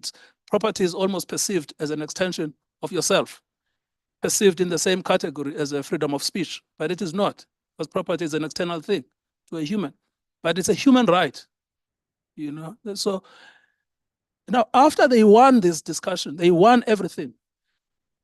And they signed the Constitution in 1996, signed it 31st of May, 1996, they signed it. The following year, in 1997, they adopted a white paper on land. What did it do? The first thing it did was that land would be acquired on a willing seller, willing buyer basis as a government policy, which was a complete betrayal of what they had just achieved a year earlier. The consequence has been that since 1997, since the white paper, the policy of the state has been to acquire land for all purposes on market-related standards. Sometimes, and I've spoken to the Department of Housing, how do you acquire land if you want to build a township? They pay on what they call the best possible use, best and highest possible use of the land, which is more than the market value. It's more than the market value. You know, this is why when I asked the minister, the former Minister of Land Affairs at Gibbs, I think in 2017, I asked, how much has your government paid for land reform since you became the government in 1994? How much have you paid? So 60 billion. So I asked, where's the money gone? You see, where's the money gone? And then he says, well, the majority of it has gone to white farmers, white landowners. I said, but don't you think this is a scandal that you got upset and then, you know, became personal and the conversation ended? It was no, it was not Togo Didis. Togo Didis has got been one of the better ministers. No. It was Mashabane. Yes. Maite Ngwane Mashabane. Yeah, she was the minister. Yeah, exactly. You see, so and the conversation ended there. So where you've got the law on your side, the right to expropriate, it's there, it's written in black and white. And you've got the right of return, it's also there, it's black and white. And you have no right to property. Why have they not done anything about land? Like, what's the reason? You know? Now, the same thing in 2018, they had these discussions, went around the country. They were asking people, do you want land? So this was a referendum. They asked black people, do you want land? What did they think the answer was going to be? You know, I mean, and this thing went on for 8 months. For 8 months. Today they are in Limpopo, tomorrow they're in Mpumalanga, the other day they're in the Eastern Cape, and then a lot of people go into this meeting. So what is the question on the referendum? Do you want land? I mean, so something else has been going on in the government, which it's impossible for me to understand. But it's got nothing to do with the law. It's got nothing to do with the policy. And by the way, I'm glad you've raised this question. The person who spoke the most about being committed to transformation was Jacob Zuma. But when you actually look at budgetary allocations for land, there was a decline in the budget allocated for land during his presidency. That decline has continued under Ramaphosa's government. And the area where there was the greatest redistribution of land was Mandela and Thabo Mbeki. In fact, even Thabo Mbeki, it was in the first 5 years of his government, where you see a real increase in the redistribution of land and a real increase in the budget. Thereafter, they took their eyes off the ball. They just did nothing about it. So I was at the last ANC conference in Nasrec, and I went specifically to the Commission on Economic Transformation, because that's where I saw that the land issue was going to be discussed. I went to that commission. I just wanted to listen. Like, why are we doing nothing about it? And I was just shocked at the nonsense that was espoused, because it was a repetition of what landowners want. So what I found is that the land policy, the actual land policy, is driven by white property interests. So they will talk about, one of the suggestions was, what about donations, land donations? You cannot have a land strategy that's dependent on donations. This just doesn't work. So you say, what is it, political will, etc. I just don't know. I'm completely puzzled to explain and understand the ANC's reluctance to address land. The Constitutional Court has also said this. It says, we just don't understand. The Supreme Court of Appeal says the same thing. When I was acting judge in the Land Claims Court, I just couldn't understand. I just found the cases I did, 70% of them were eviction cases. It was landowners evicting Black people from land. And the government was almost like impotent. There's nothing we can do about it. But this is a court you've established for transformation. And why is it not doing its job? So I still cannot understand what's wrong with the ANC and its approach. Let's ask Comrade Jua.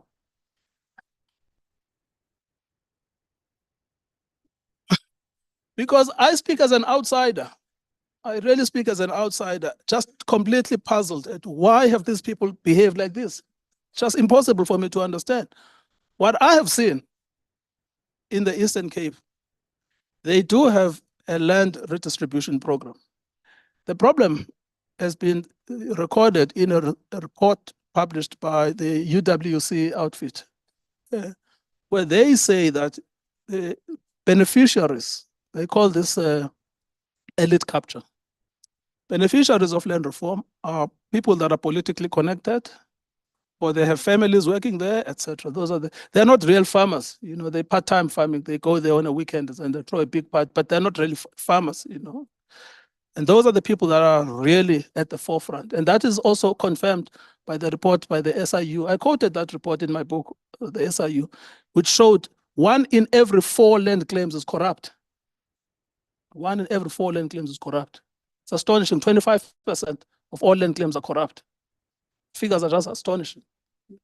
So if you have a country as corrupt as South Africa, I think it's inevitable that an asset as important as land would also be corrupt. So unless someone actually addresses the structural problems with it, I think we're going to go nowhere. But what is the explanation? I just don't know. It's just impossible to understand. David, I see your point about you saying that the party, okay, fine. The fact is that, sometimes, just like sometimes you just wonder what's going on in this country, because it's the party system that has got us where we are. So something radical has to change. It's the party system. We're here because of the party system. So another defense of the party system means another 30 years of the crisis. So that's what I don't fully grasp about the thing. So you don't like a constituency model, but the mishmash of independence and individuals that the ANC produced, because it was the majority in that committee, and look at what it produced. Even when you went to vote, you just didn't understand what is the region, what is the province, how does it differ, etc. You know, because what they were trying to do, they were trying to avoid a full-scale constituency model. They thought they were protecting the party. What they produced in the end was this idea that you, as David, you can just compile a list without any names and then fill it up as you go along. Or you can compile a list with names that you took from your village. And then when you get elected, it's only then that you will choose which names will go forward. This is enabled by the ANC because it could have changed the system so that it makes it truly representative. And sure, it may not be a constituency model, but this current model, I don't know if you say, well, the current model works, because the current model has produced the kind of non-participation by the public. And that's the only point I was trying to surface, is that this system has been rejected by voters. You know, but sure, I mean, if the ANC wants to continue like this, fine. You know, then in the next election, then maybe we'll have a new government. You know, so not a GNU of some sort. Yeah. So I think I know. I mean, I don't have to answer everything. So what should I say now?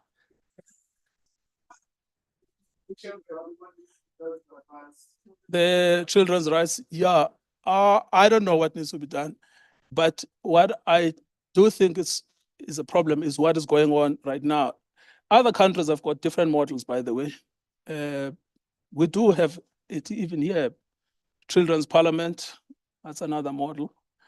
Even at local government level, you know, having specific committees that are focused on children. Even participation at school committee level, you know, having specific committees that are focused on children and that run by children. But that's not the point I was trying to make. The point I was trying to make is that for the first time since 1994, we now have children dying of malnutrition. And they are dying of malnutrition in circumstances that are avoidable. You see, that is the real crisis of constitutionalism. Is why is this constitution producing stunted children? So that's the question. And the problem of stunted children is also because they are the most vulnerable. They are unlike me and you, who can make noise, but they can't make noise. You know, so there's something wrong in a society that produces stunted children in the land of plenty. I understand if we're all poor, but the point is that we've got this 20% that is enjoying 80% of the economic rewards, and the 80% that has to share the 20%. I just want to abuse my prerogative as the program director. What does Einstein say about doing the same thing over again and expecting a different result? I think he says the definition of madness. I think anyone who can genuinely say the kind of voter system that we have that has been rejected by our people, I mean, if 39% of eligible voters show up, why would you want to continue with that? Surely, I mean, you should at least say, can we examine something else? But to actually double down on a voter system, electoral system that has been comprehensively rejected by our people, to me, it's just, it's crazy, it's humbug. Advocate, I want to take some questions from the online audience. Yes, no, I'll come to you guys. Just let's address our colleagues who are online. There is a question from Mutlong who wants to know your thoughts about the place of traditional leadership in a constitutional order. Can I answer that? Yes.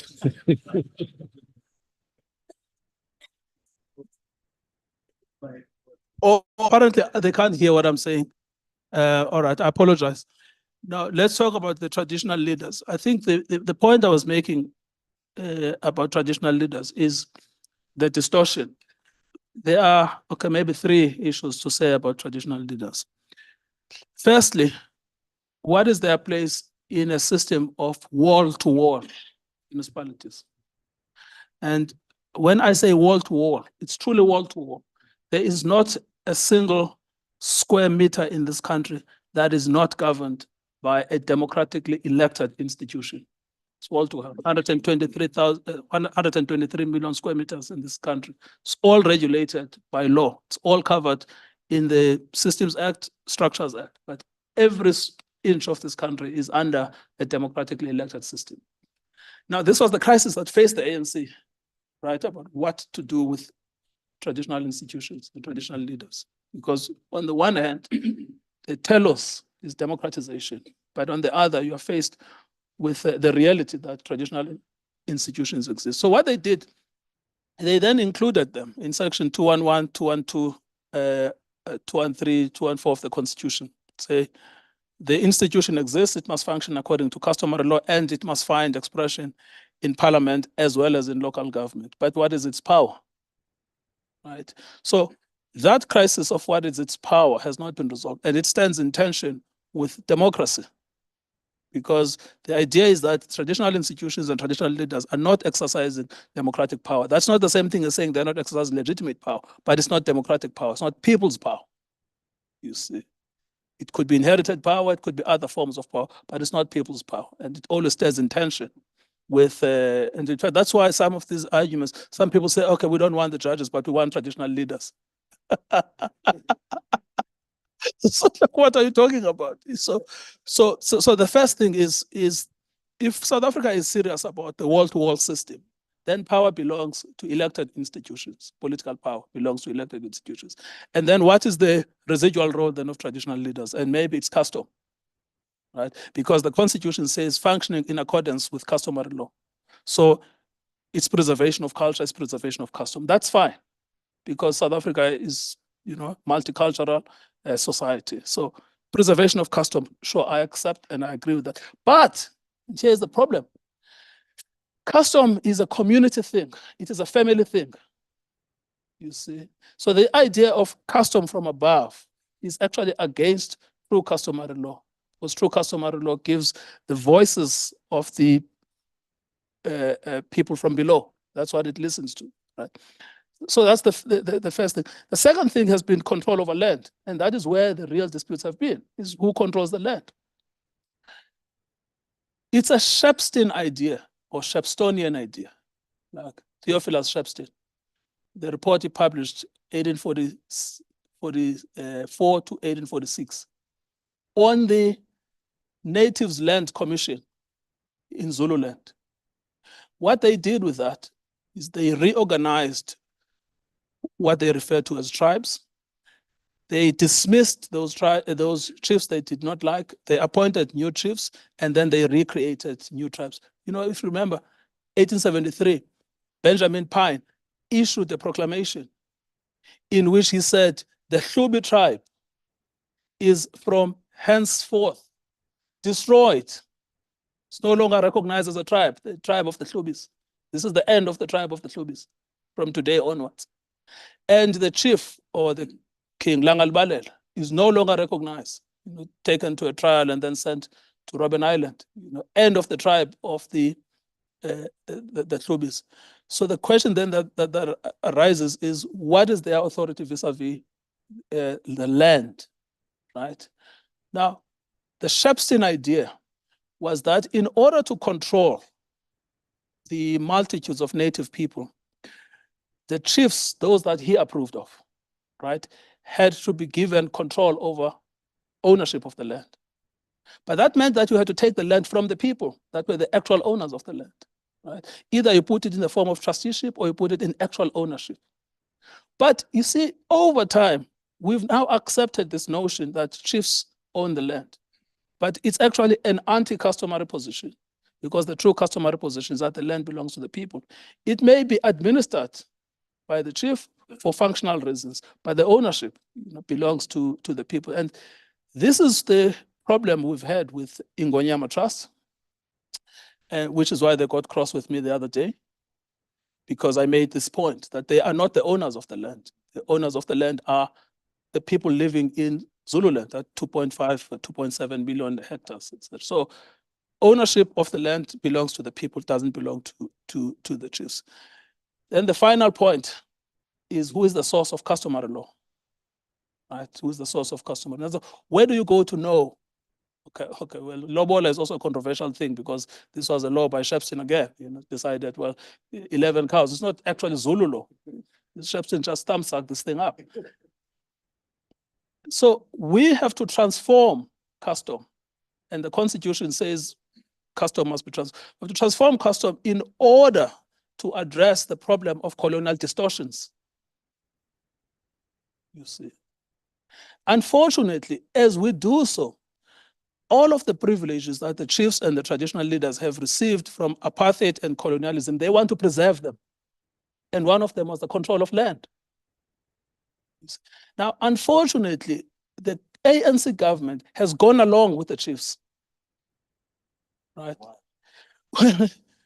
They have this fallacious idea that if you go with the chiefs, you will go with the people. They don't understand that there's a fundamental conflict and a tension. I mean, the one good example, many cases I've done this. One good example is if an owner of a mineral right wishes to exploit the minerals, who should they consult with?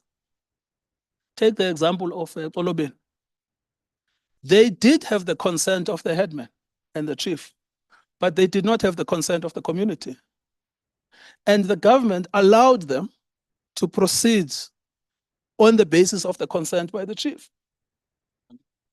Precisely, and so, and what happened? They also bought the chief a 4x4 vehicle. It was there in the papers. So they got a 4x4. Chief Balen got a 4x4. And you can go there, Limpopo, you can go to Northwest, you can go to everywhere you go, in case everywhere you go, you've got the same problem, where there is a coalescence of interest between the politicians, the chiefs, and mine bosses. Right? It's not a surprise that the people are revolting against the party.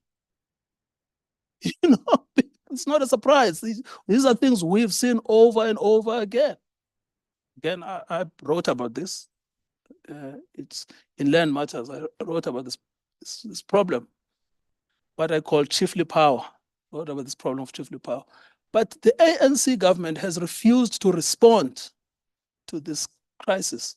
It's a real crisis. I mean, Toloben was a very good example, where we had 98% of all households rejecting mining, 98% rejecting mining, and the government imposing it, like imposing it against the interests of the communities. So I'm glad here we have the professor who's now taking over as CEO of the Nelson Mandela Foundation, because, well, he's seated there. Because he actually knows what I'm talking about, because he is one of the experts, foremost experts on this conflict between the people and the traditional institutions. So if you want to ask, then ask him.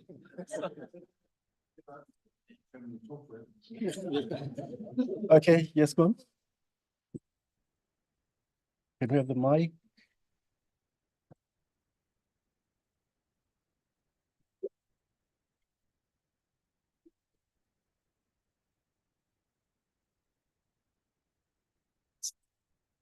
Thank you. Thank you so much, Tembeka, for a brilliant delivery.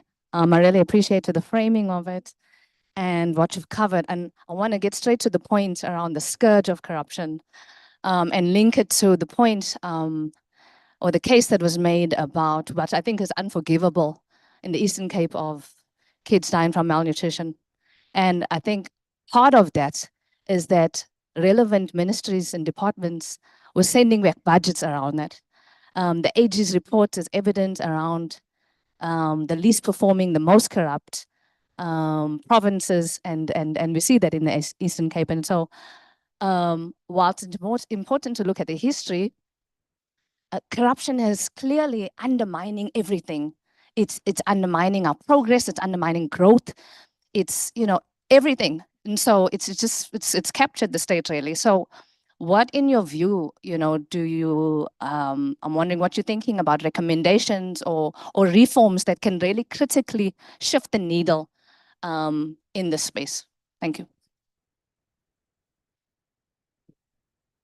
Thank you. My name is Mokhaile Mogashwa. I come from an institution called Wikipedia.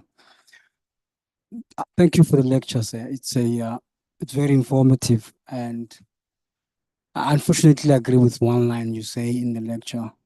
Things are not about to get better. And the problem with that is, or the reason for that is, if you find a people that live on a law, for example, an African law, whatever you want to call it, it's law. And then you install a new law on top of this law, you will have this noise. In engineering, we call it noise. So installing a Roman Dutch law on top of a law that governs a people is the noise that you see. So the problem we are experiencing is that noise. It is not imaginary that the European states that are leading in the world today are on that law, and we are these people and are expected to function on that same law. So we will forever trail these nations. It is the same reason in those countries the president or the prime ministers reports to the monarchs. And then when you install that law here, the chiefs or the kings must report to the politicians. So it is a cacophony of a system. You'll never get a wave that you're looking for. So it's very simple and close.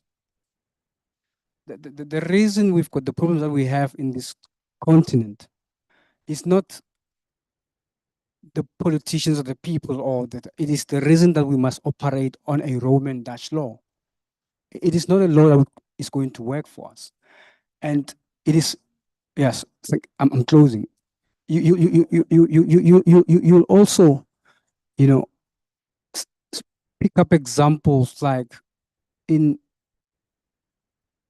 the first ever, for example, TB patient that was ever in this country was treated by a Bantu healer and was healed, not treated, he was healed completely.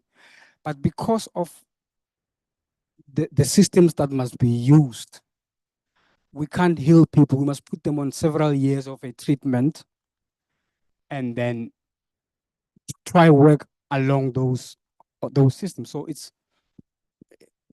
we're not about to get out of the hole and foot, if you know.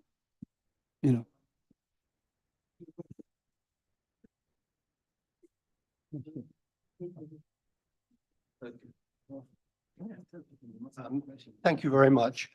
John Rowett, University of Oxford, and Three Oceans Foundation. You spoke about the doctrine of parliamentary sovereignty, which is essentially a doctrine of elective dictatorship, as an English Lord Chancellor called it. And in the discussions that Oliver Tambo was having in the 1980s, he was living through an elective dictatorship of a really crass sort in the UK and discussing with Sonny Ramphal, a leading lawyer and Secretary General of the Commonwealth, the issues around elective dictatorship, tied in directly with exactly what you said about the imposition of elective dictatorship here. I wonder to what extent you think that in those discussions, because that was the central concern, they neglected really to focus on other issues. You mentioned education, for example, education solving poverty. Well, any educational sociology of the UK and the US would have said, you cannot compensate for asset inequality and market-generated inequality by education. And so to what extent do you think there was a too easy assumption that was being, understandable why, but a too easy assumption that the Constitution could deal with those patterns of rooted inequality? Yes. I think the last speaker there that you can, if you don't mind. Thanks very much. I hope I understood what you're saying. If I butcher it, please help me along with with some kindness. I think at some point you quote Madiba on the constitutional court, and I think the government and the working of that system. And I think at some point you also talk about maybe the judiciary has sort of constrained transformation. And I remember there was a conversation the JSC had with Judge Unterhalter on this issue where he's saying, this court has been hearing cases maybe it shouldn't be hearing or disrupting. I think it speaks to the ESCOM case where about, the judiciary will say, look, you are to do this or you are not to do this. And so this sort of policy or government action and courts and how that actually is an interaction here that might be actually disruptive. And I wonder if that's the kind of conversation he was having, or you heard him saying something different. Because I think from some experience that I've had in the public sector, one of the things that do happen sometimes is that a court will say, these people who have invaded this land, let's call it an invasion for the purposes of conversation, have invaded this land, may not be removed. And so that land maybe has been planned for moving in people from another area. And so what happens then that decision obviously holds back other sort of transformation where you would have been moving these people in. And so you sort of kick back that sort of transformation for some time to come. So you sort of distort the development that would have happened. Is this something that you are thinking about, or was this part of the conversation that we're having?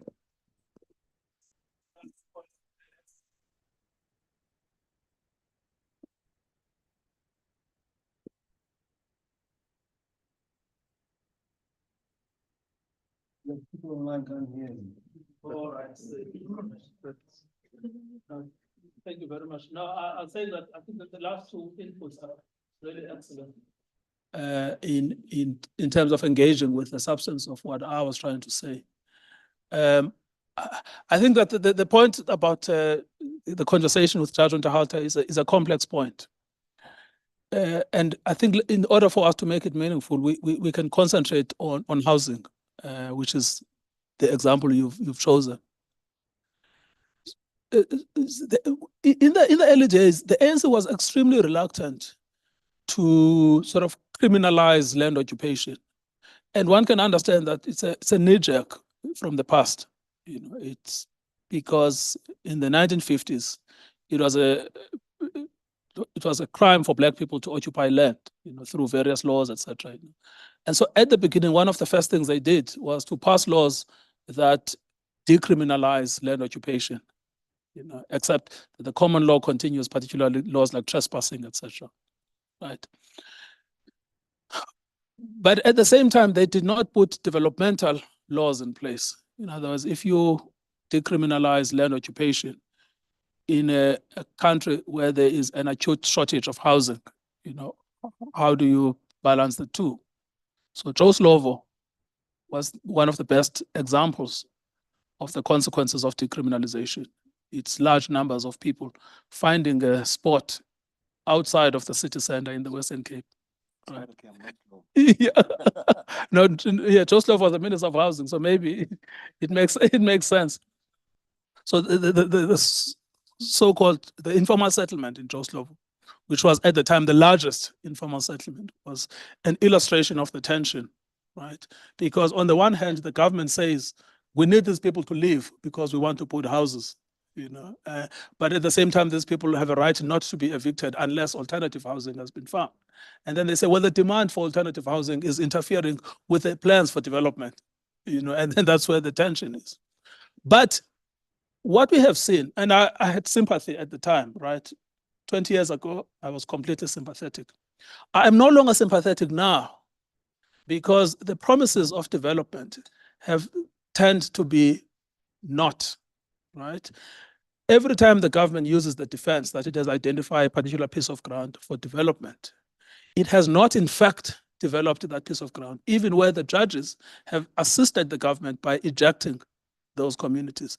By the way, in Joe Slovo, there was an eviction order. So they were never prevented by a court from developing Joe Slovo, right? And they started and then they abandoned the project in the middle. Now you can go everywhere else, Port Elizabeth, Johannesburg, everywhere. The government now uses this. It's become a fig leaf almost, this fig leaf of development, as conflicting with people's entitlement to occupation, which is why today's policy is no longer the same as the policy they took under Joe Slovo. Today's policy is to actually criminalize land occupation by sending the red ants. So that's today's government policy. So in many respects, it's now the government against the people again, right? And the conduct is actually reminiscent of the apartheid conduct. They just don't call it that. But in practice, that is how they have behaved. So it is true, over time, this tension has exploded. You know? And I think that although we could have been sympathetic to the government 30 years ago, we should no longer be, we should be impatient with them now, because they have promised development in housing, and those promises have come to nothing. Just finally, I acted in a case at Ekurhuleni. They built RDP houses, right? Built RDP houses. But there was corruption in the allocation, which in fact is also characteristic of the entire RDP system. And the people who were promised that they would be the first to be accommodated in the RDP housing decided to occupy those houses. They broke the windows and they broke the doors, and they took over the houses. The government then went to court and tried to evict them.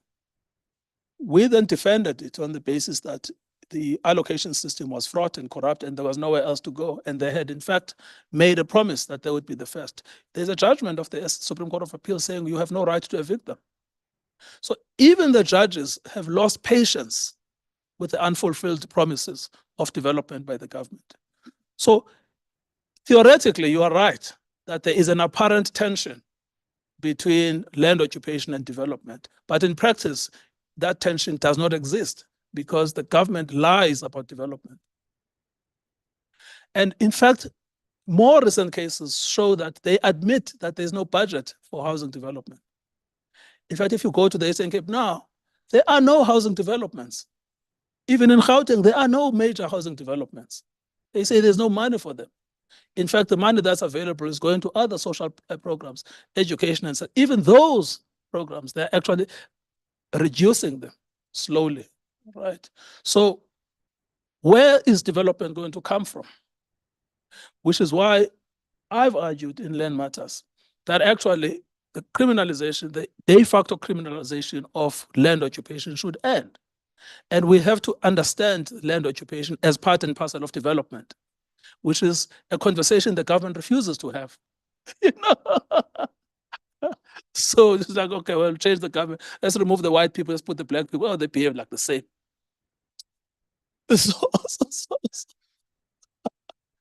I mean, your point about, you know, did we put too much faith in the Constitution? I think, anyway, you've put the point, it's a perfect point. I agree. I can't improve on it. Yeah. Okay, thank you so much. We've run out of time, even though we have many more questions. So I think what we can do is to collect the questions online and look for a way for the advocate to engage with them. And for those who are here, we can continue the conversation when we walk out. Thank you so much, advocates, and for all your participation.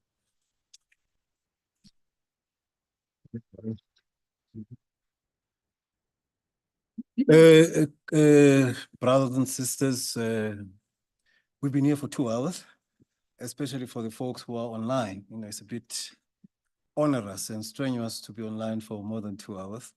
So we do need to close. I had wanted to ask you about the Hlophe perversion, you know, but we don't have time for that. We'll take it offline. How can someone who's impeached as a judge comes back and sit on the Judicial Service Commission? I mean, this is perverse, you know. And this is exactly the kind of outcome when you have parliamentary supremacy. It produces perverse outcomes. Without much ado, I want to call our own Joel Nechichenze, Katu, to close for us. In fact, upon him, he has a lot to answer about the misdeeds of the government.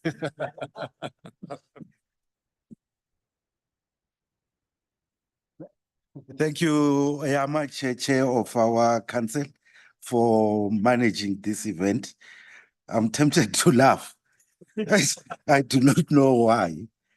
But I should just say I've got no answer to the question that was posed on land.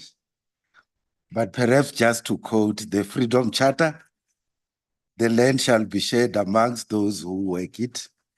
And perhaps that adds another layer as to whether when we talk about land reform, we're talking about an elite enterprise. We should also thank Professor Nganje for facilitating the discussion. In the earlier part of our session, there was lots of banter about the Chinese in terms of karate, or is this the Japanese? But in any case, what Professor Nganje succeeded in doing is to let 100 flowers bloom and 1,000 schools of thought to contend. We should also acknowledge the leadership of Mistra, which is here and online, and our distinguished host, Professor Mpedi, and to express our appreciation that the partnership between Mistra and UJ is growing from strength to strength. We should perhaps apologize, not so much to you gathered here, but particularly to those who joined virtually for starting a bit late. There are about 500 of them, I understand. And this includes my former boss in the ANC Department of Information and Publicity, Paulo Jordan, who kept on sending WhatsApps. What the age is wrong with you guys? And many other friends. It was beyond our control. If we were to weigh today's lecture on the scale of many indicators, I think we would say it's amongst the most significant. And there are three reasons for this as far as I'm concerned. First, the topicality in the context of the recent elections. I don't know whether I can say this now that I've noticed that the Deputy Minister of Justice is here, that many within the party political domain are casting about almost in a daze, trying to understand the full meaning of the outcome of the elections. And across society, many are wondering whether the current configurations in the GNU serve the people's interests. And I think there are many advocates who may be having buyer's remorse. The second reason why I think it's one of the most significant lectures is that we cast aside holy cows.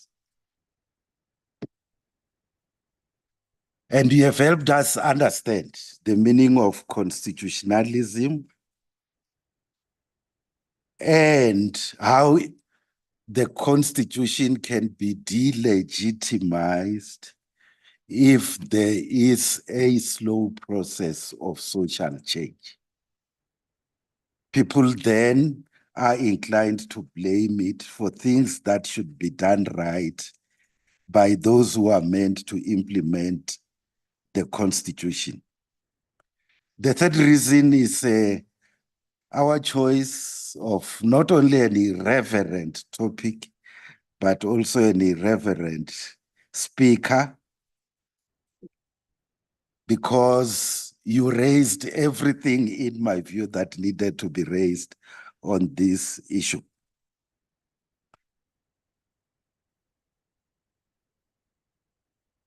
As you have taught us, representation and constitutionalism are not about abstract things. And a constitution should be located within the context of a country in which it claims both legality and legitimacy. But you have also taught us that human rights are universal in essence, and their realization and the realization of constitutional ideals is critically a product of the hard slog of social agency. And so, instead of celebrating those who stay away from elections, we should rather be asking ourselves the question, how do we ensure that they take part in the political and constitutional and economic processes so they help change South Africa for the better? You have left us the wiser, advocate, through your input. And I think another reason why this is one of the most significant lectures is the participation of the audience. And we should thank all of you because I should say some of you were as irreverent as the speaker himself. So we're thanking you here at the UJ's Ubuntu Chamber, as well as the colleagues who are on the virtual platform. Our gratitude to colleagues in MISTRA and UJ who helped organize this event. And this include PR Agency 2807. Those in the chambers will now disperse for refreshments. I didn't panic when the lights went off because I believe in an engineer who says he's dealing with the challenge of load shedding.